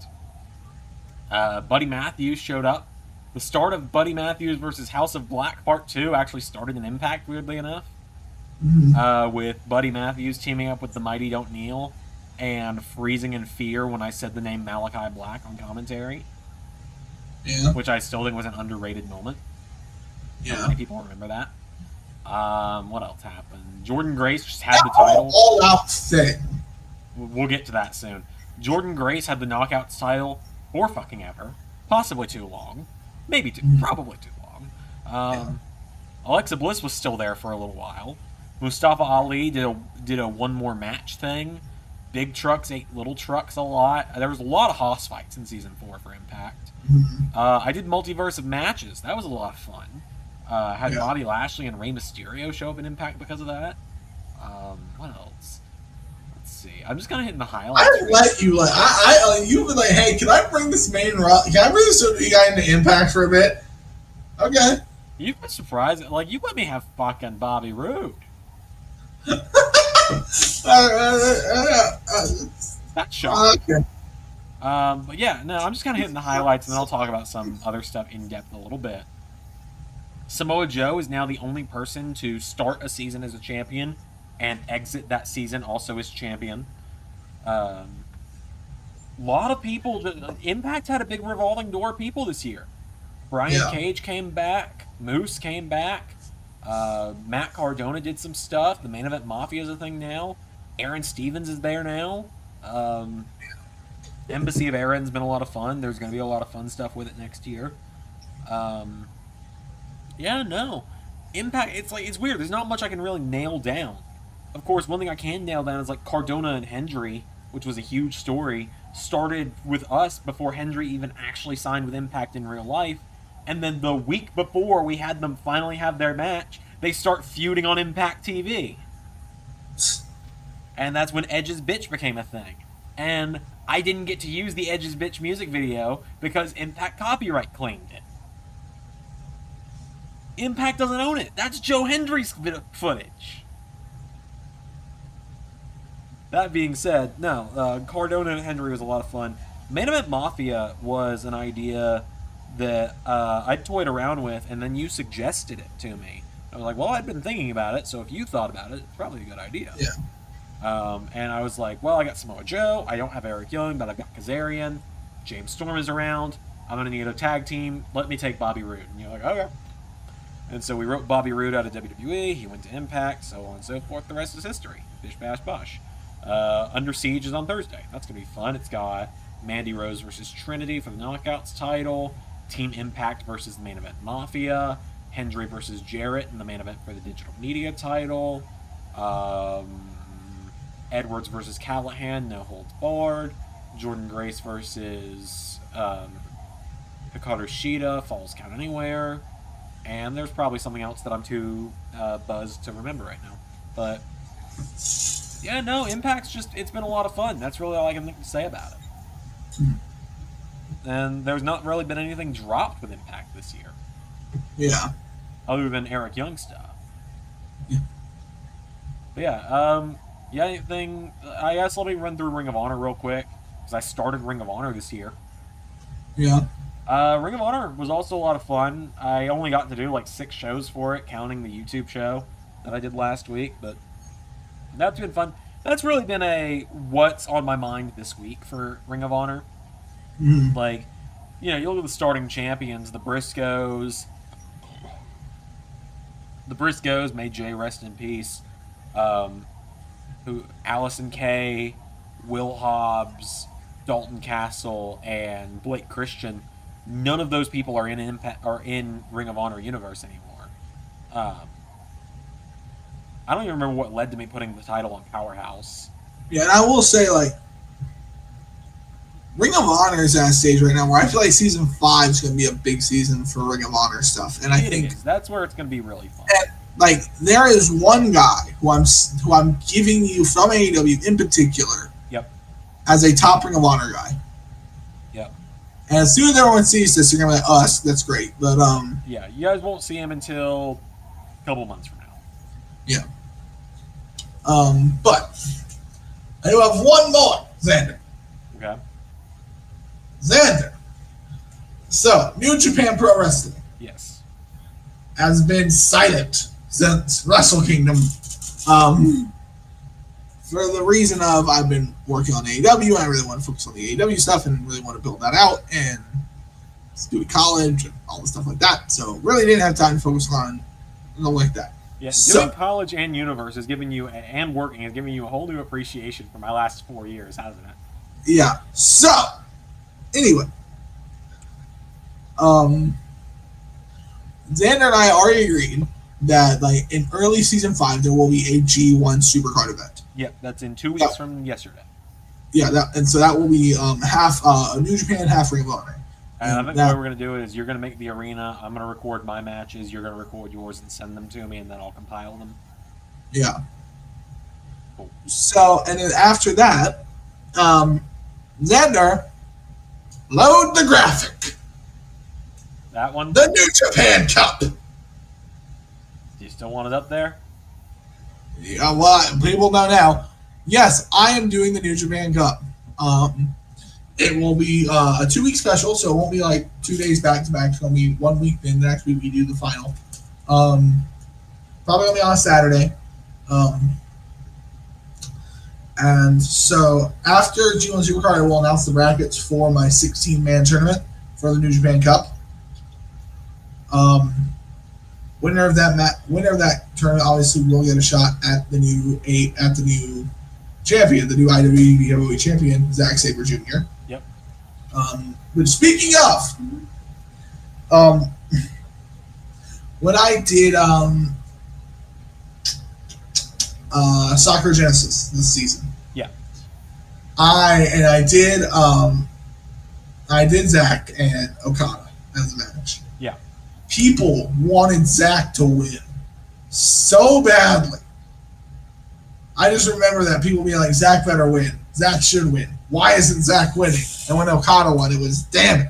And yeah. But then from there, I knew what I was going to do. So that kind of informed a lot of my decisions. And I do like the idea that I do like Zack as the new leader of Bullet Club. Oh yeah, that's been really cool. Yeah. So yeah, I will be doing the New Japan Cup. The winner will be getting a shot at Zack Sabre Jr. And I'm very much looking forward to it. Yeah. Speaking of Zack So Rush. finally, my love for tournaments will be fully on display. Zack Rushing asked if G1 Supercard will be a prediction show. Probably. Yeah. JT Jason Titus says, hey, and then he says, I'm so glad I bought a wireless mic. So, what do you want to talk about? I bought a wireless mic. But it's one that like plugs into an amplifier, so it doesn't really, I don't really have any use for it. It was only like $10 though. And I figured it'd be useful for analysis. I have been drinking for analysis shows. I can do stuff like this, or Jacques Maverick can have it, or Cornell can have it, or whoever. But yeah, no. Other than that, I guess we should talk about. Imagine if we went to like an old refurbishment store and got like those old headphones from the '80s for Jacques Maverick, just like the big clunky sets. So, I guess now we should talk about season 5, right? What we have planned for season 5, season B, baby. I gotta tell everyone, I worked on something today. I didn't even tell you I was working on it. Starting tomorrow, Raw and SmackDown. I don't know about Impact yet. Everyone loves your pyro you do to open Dynamite. Yeah. Starting tomorrow.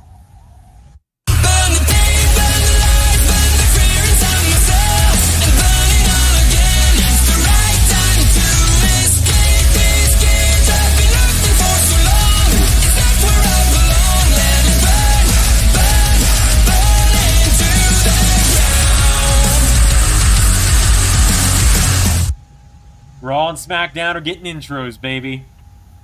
Yeah. Did that kind of spoil one of Raw's drafts? Yeah, but it's not a big deal. You want to go to the SmackDown one now? I don't have the SmackDown one ready. Oh. I only made Raw so far. Yeah. But I have. I was going to do an intro. I was going to do an intro for AEW Dynamite. I still might. In case you guys haven't picked up, the riff at the beginning of the AEW Dynamite shows is AC/DC TNT. Oh, nice. But yep, shows are going to start getting intros. Did you notice that? Did you not know that? I hadn't been listening to it much, honestly. Yeah, no, that is it's a TNT Dynamite. Yeah. Which, like, if they can afford any song, that should be the song they use. It should be, especially when they were on TNT. Yeah, I'm like, you have Elton John with Saturday Night's All Right for Fighting, which is a great song choice for Collision. It is. I'm like, but TNT by AC/DC seems so much apt. It's like. Yeah. But yeah, so, yep, there will be show intros now. I'm very interested to see how. I'm very excited to see how people are going to react to some of the draft picks tomorrow. Because there's going to be some shocks in the draft this week. I think there's going to be more shocks on Friday than there are tomorrow. But there's still going to be some shocks tomorrow. Yeah. I mean, it definitely won't be anything compared to Raw Season 4 premiere, because we had a world title change on that. Yeah, that was the first ever world title change for WWE on a TV episode. Yeah. And is still currently the only, I believe. I'm sure we'll do it again eventually. Oh, yeah, for sure. But it's currently the only one that's happened so far. But Zander, should we finally close the polls? And all right, I'm gonna give everyone just a couple more minutes. Again, remember, the pinned comment, it's all the way over there. It's above Ray to your right. Over there. Yes. Pinned comment. Yes. Go vote on your end of the on the end of the season polls. I'm going to officially announce the winner of Masters of the LS11 Universe Season 4. Who am I going to have to DM about getting a shipping address, which is really awkward to do, by the way, to ask someone, hey, what's your home address? When you're just a random guy on the internet. Like, and I also do P.O. boxes, post office deliveries, whatever. I love how you're like, and the winner is, and I started doing a drum roll, and by the way, it's super awkward to ask all of you people for a home address. It is! But anyways, the winner, with 175 out of 246 possible points, Pierre Bornelis has won Masters of the LS11 Universe Season 4. Zach Rushing was in a close second with 167 points, and Colton Scribner tailed in third with 143. So Pierre, I will get some kind of shipping address, whether it's an Amazon locker near you or what, for you to get your trophy at some point. We'll DM later. We're friends on Discord. We'll figure it out. JT Jason Titus asks, how's my fiance doing? I hope she got the job she was interviewing for. We've not heard back from that. She's not here at the moment. She was actually at work, but now she's at dinner with her parents. And she does that on Sundays, dinner with her family. I just don't go because Sunday's my work day for Universe. But she's doing good. I'll let her know that people are asking about her. We were originally going to have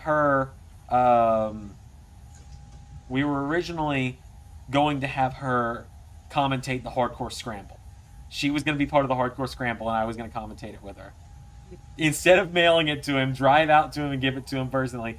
Dude, I drive a hybrid, which is great for gas, but I don't want to drive all the way out. Like, unless Pierre lives, like, within 45 minutes of me, I ain't doing it. And the odds of him living within 45 minutes of me are very slim, because because my office is 45 minutes from where I live. Yeah. Ray is an hour and a half from where I live. Okay. So anyway, let's see if we got anyone else in the polls. All right, we got a couple more votes. We're going to work bottom to top, folks. We're going to work from Commentator of the Year up to WWE Superstar of the Year. Are you ready, Ray? All right. Polls are closing in 3, 2, 1. Season 4 polls have closed.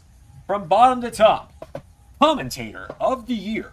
Your options were the box office Brady Baxter, the Light of the North, the Light of the North, Jacques Maverick, Captain Zandenegger, the Quiz Master, Zander number 3, the Doctor, Ray Wood, and hey, LS11 Universe, it's Zander, and for the 3rd year in a row, I have won a Slammy Award with 95% of the vote.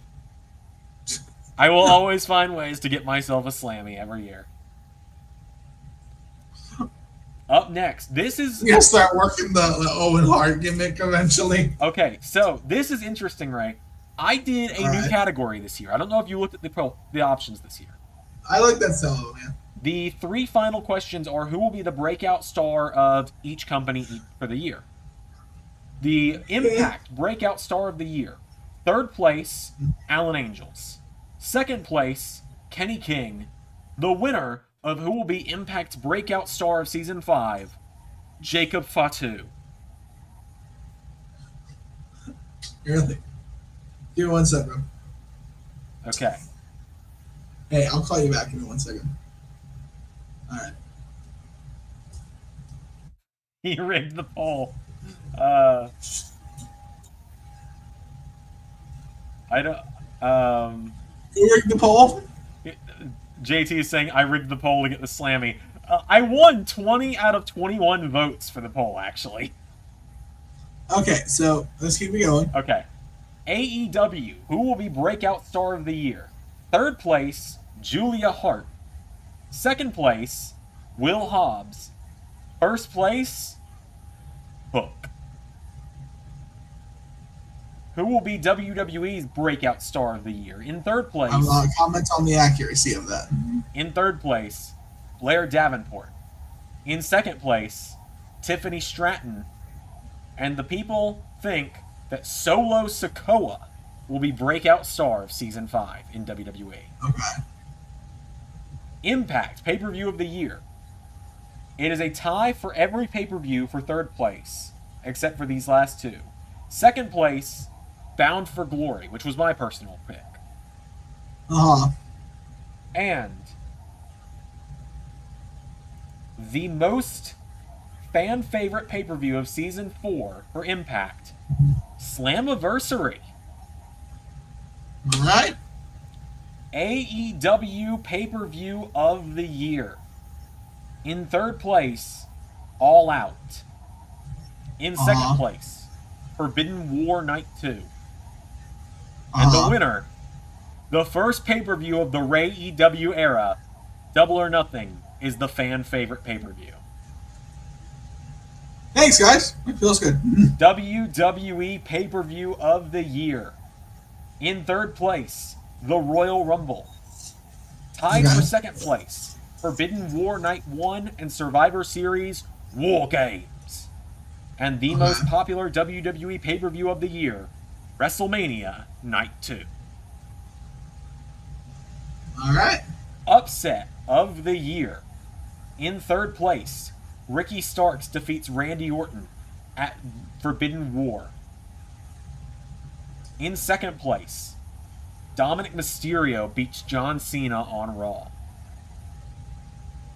Biggest upset of the year? Roxanne Perez beats Becky Lynch and Rhea Ripley to win the Raw Women's Championship. To be expected. OMG moment of the year. In 3rd place, LA Knight cashes in and defeats Brock Lesnar. All right. 2nd place, by 1 vote, Dolph Ziggler pins Cody Rhodes, only for the decision to be reversed. I didn't think about this until I made it an option. This seemed like the obvious winner. The biggest shock moment of the year. Kenny Omega crashes the SummerSlam press conference to announce Forbidden War. Yeah, that probably will win OG moment of the year. Betrayal of the year. In 3rd place, Trish Stratus hits the chick kick on Roxanne Perez 2 weeks ago on Raw. 2nd place, Jay White destroys the Elite. And the biggest betrayal of the year, Cody Rhodes hits Drew McIntyre in the head with a sledgehammer. That is what else could it have been? That is award number 2 for the 6. Honestly though, I thought Jay might do it because, like I said, Jay White is very popular and Jay White's going to get a lot of votes. Anyway, but Cody turning on Drew is definitely the biggest betrayal of the year. I mean, instead of the main event. So yeah. Funniest moment of the year. In third place, Seth I'm going to go ahead and guess. Go ahead and guess. Kevin Owens and the Kevin Owens rant. You'll find out in a second. Third place, the go home for Forbidden War, or 2 weeks before Forbidden War, Seth Rollins standing there going, "Oh, guess it's just me then," and curb stomping Kenny Omega while he was still down on the ground. Okay. Second place, Danhausen does a dance number and wins the Digital Media Championship. First place, his name is Solo, which means being alone. His name shouldn't be Solo because he's never alone. His name should be I have a lot of friends.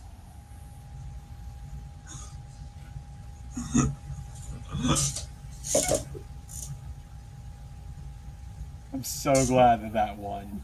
In season 5, Kevin Owens will be forced to go to anger management. Someone call Dr. Shelby. Oh my God, Dr. Shelby with Sami Zayn and Kevin Owens. Impact return / debut of the year. In third place, Bobby Roode's return at Multiverse of Matches. All right. In second place, Kurt Angle's return at Multiverse of Matches. You can tell what kind of people voted on this one because the fan favorite debut / return for Impact was Mandy Rose's Impact debut at Victory Road. Cool. AEW return or debut of the year. All right. In third place, Saraya at AEW Dynamite Grand Slam.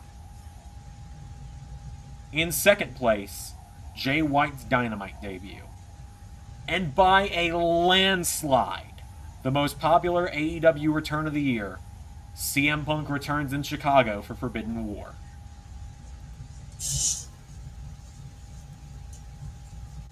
He's the precursor to a lot of things, so. Yeah. And also, I think people have been wanting to see Phantom CM Punk, and it's a lot of believable avenue for that to happen. Yep. All right, there's a tie for third and second on this one. Tied for third place for WWE return and debut of the year, Trish Stratus' Royal Rumble return and Charlie Dempsey's WrestleMania debut. Okay. Tied for second place, LA Knight's return in the Royal Rumble, and Seth Rollins' return as the countermeasure at Money in the Bank. But, without a doubt, the most popular return and or debut of the year, The Rock returns at number 30 in the Royal Rumble. All right. I see that, yeah. Okay.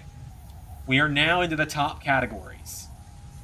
Impact Breakout Superstar of the Year.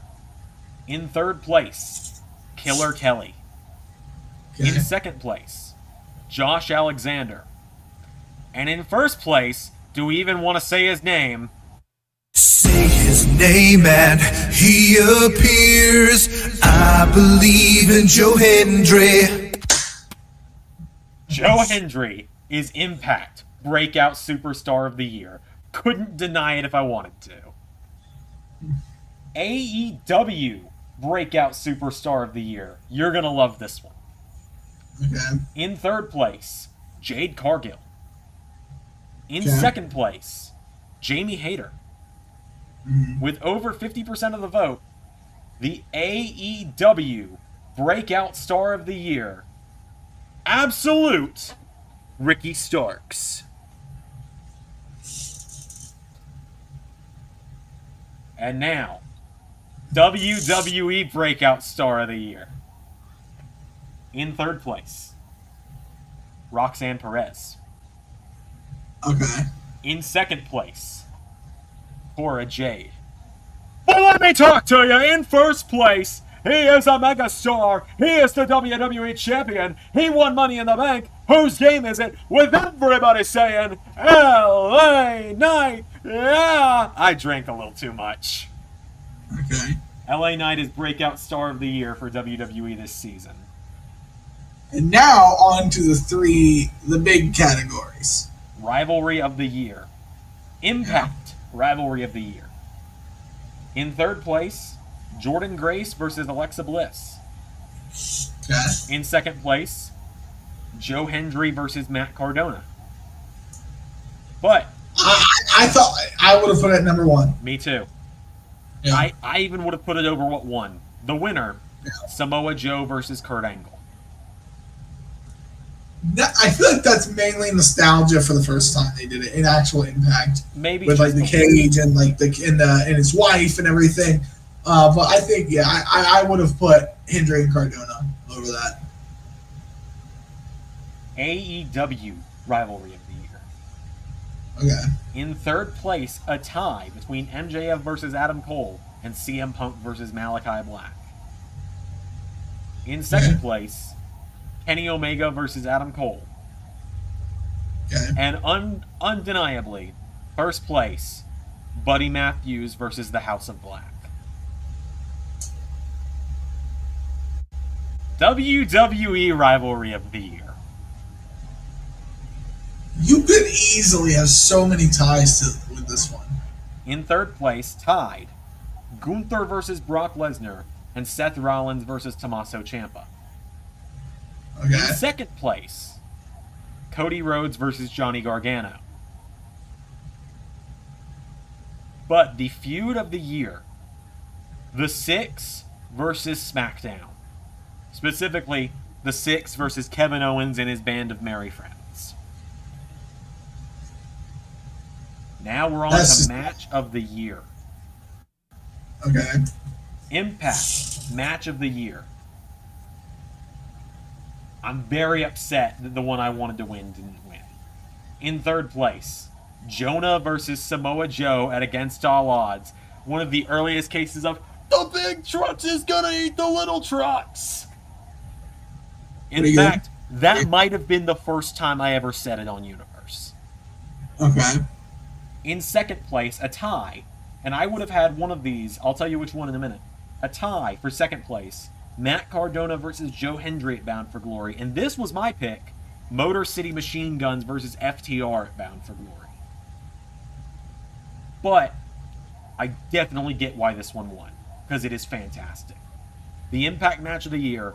Sami Callihan versus Samoa Joe. The death match at No Surrender. Okay. I get that.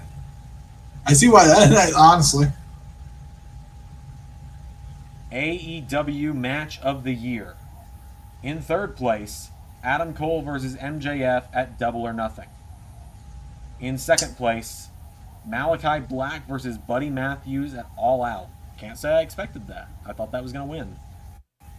Match of the year for AEW. The Fatal 4-Way for the AEW World Title at Forbidden War Night 2. That's a hard one. I can easily see any one of those three being top one. I have the attachment to MJF for Adam Cole because that's the first match we ever recorded together, where we were both playing controllers and we were able to really because you and I have gotten so good at the end of this point, so good at reversals. So you're able to kind of calculate a lot of really cool spots for Cole and MJF. Yeah. But I do get that Adam Cole winning, putting an end to Kenny Omega's reign, beating Seth Rollins, Kenny Omega, and AJ Styles. I want to take a time out real quick. Bird Gang, formerly known as Stone Harper, because I recognize the profile picture, says, having Cody retain is genuinely the stupidest move I've ever seen from a universe mode. I'm completely dumbfounded by how poorly that was booked. I'm a little drunk, so I'm unfiltered. There's no fucking pleasing you, is there? I can't put up a fucking video without him complaining. Anyways, back to the Slammies. Okay. You don't like it, don't watch. Anyways. WWE also, dude, you unanimously disagreed with everyone in the chat. I wanted you to win, but I understand why Cody won. That makes a lot of sense. Because last year, AJ won. and it was like this thing of like, okay, we've had the hero win, and we had the hero win a lot, and Cody's kind of built up, and let's have him retain, like, to build something better. And like, really, what I think like we're building to is better. It's better. Yeah. I agree. So. Okay. There were a lot for this category. WWE Match of the Year. And this makes sense that there's a lot more because there's a lot more matches for WWE every year. But in third place, John Cena versus MJF at Forbidden War Night 1. In second place, yes, JT, you are more than welcome to. Second place, LA Knight versus Gunther versus Brock Lesnar at WrestleMania Night 1. Okay. Match of the Year, Cody Rhodes versus Drew McIntyre at WrestleMania Night 2. It's almost like people thought Cody retaining was a good idea. Yeah. Now on to the... It's kind of interesting. Didn't AJ and Roman win Match of the Year last year too? No, One Final Beat did. Oh, okay, yeah. Okay. Impact Tag Team of the Year. We're on to teams, women's, and then men of the year. Okay. We always say WWE Superstar of the Year for the end. Okay. Impact Tag Team of the Year. In third place, Beer Money Inc. Mm-hmm. In second place, Bullet Club. In first place, not a doubt in my mind for this one, Motor City Machine Gun. All right. AEW Tag Team, or just Team of the Year. It's just Team, because factions are counted as well. In third place, the Lucha Bros. In second place, FTR. And for the fans, the AEW Team of the Year was the Elite. Kind of shocking, actually.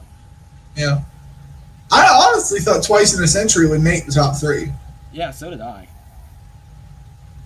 Well, they were tied with Lucha Bros. I see that now. Okay. Okay. WWE Team of the Year. Third place, Sami Zayn and Kevin Owens. Okay. Second place, Judgment Day. And then the 6.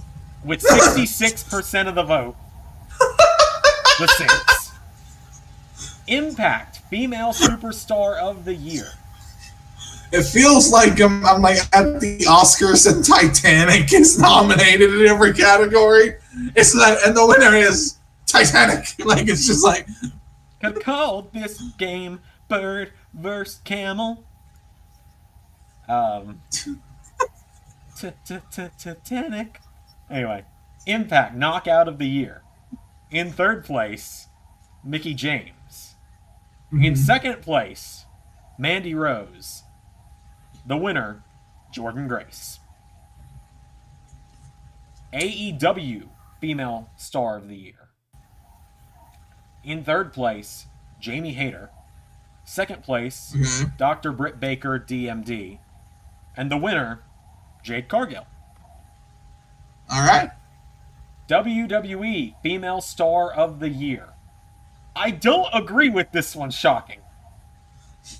Third Like place, any of it, or like, the winner. In third place, Becky Lynch, okay, who was Raw Women's Champion for the first quarter of the season or so. okay, In second place, Roxanne Perez, who was Raw Women's Champion for over half the season. okay. Rhea Ripley, for the second year in a row, is Female Superstar of the Year. She might be the Meryl Streeps of the LS11 Universe Awards. I love Rhea Ripley. I think a lot of As long as she did something, she's winning. And that shocks me that she won, legitimately. I thought Roxanne or Alba had it. Yeah. And Alba didn't even crack top 3, which is shocking. Wow, okay. Impact Star of the Year. There were 7 options. No, there were 8 options. 3 people got votes, and that was it. Damn. In third place, Chris Sabin. In second place, Joe Hendry. And by a landslide, Impact Star of the Year, Samoa Joe. And those numbers don't I lie. thought Joe Hendry might have a chance. I did too. He was winning. He was winning for Just a minute. because the fans love Joe Hendry. Pierre says, it was the meme, Xander. The memes. She's mommy. She beat a man, Xander. She beat the mean man. Okay. Final two. AEW Male Star of the Year. In third place, Kenny Omega. Okay. In second place, I thought Kenny Omega would be number one. AEW Men's Star of the Year, Cole Baby. Makes sense. And hold on, let me get it ready because I always have the music ready for WWE Men's Star of the Year. Okay. So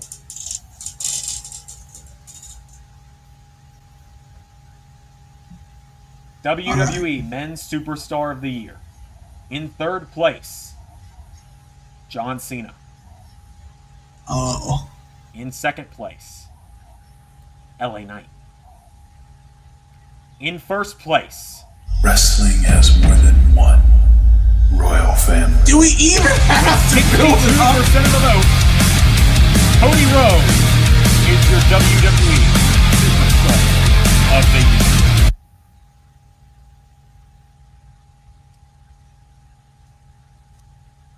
So there you go. Your Slammy Award winners, top to bottom. That wasn't.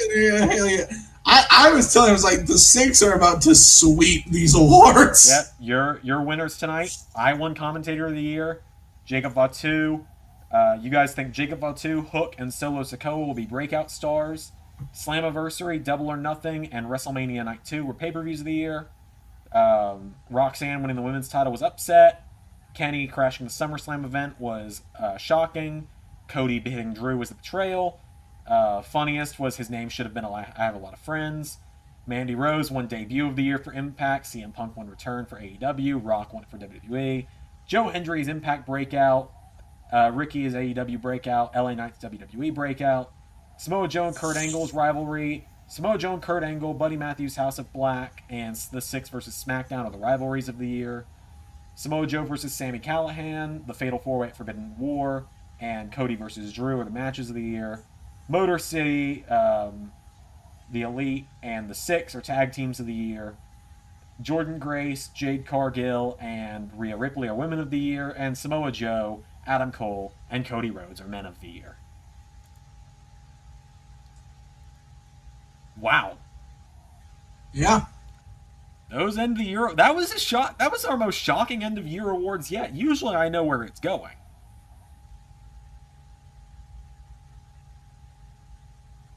Well, we end this year. Yeah. But those are it, guys. Yeah. I guess that's it. See you for the draft tomorrow on Raw. I'm going to start recording Raw for tomorrow all over again. If you don't see the premiere page for it until like an hour before the premiere, just know that I'm probably still working on it tomorrow. I forgot an award? Hold on. JT says I forgot an award. What did I forget? I don't think I forgot anything.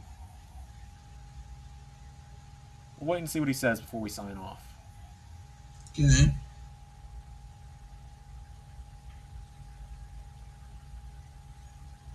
We'll give it a minute.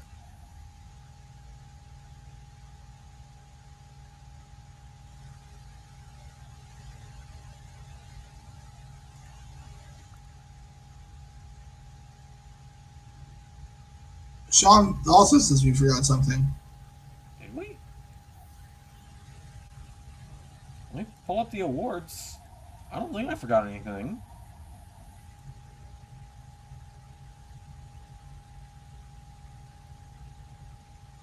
There was the Male Superstars of the Year, Female Superstars of the Year, Tag Teams of the Year, Match of the Year, Rivalry of the Year, Breakout Star of the Year, Return and Debut of the Year, Funniest Moment, Betrayal, OMG Moment, Upset, WWE, AEW Impact Pay-Per-View of the Year, Who Will Be the Breakout Stars, and commentator of the year. That's it. Yeah. What else could I have forgotten? We already announced that PR won Masters of the LS11 universe. I can't think of anything else that we'd have forgotten. I'm sorry, guys. I think that's everything. But yeah, All right. Well, we'll play Okay, off good. with tomorrow's Raw intro, I guess. Yeah. Until then, Bye, guys. I've been Zander, I've been Ray. and that was a live stream.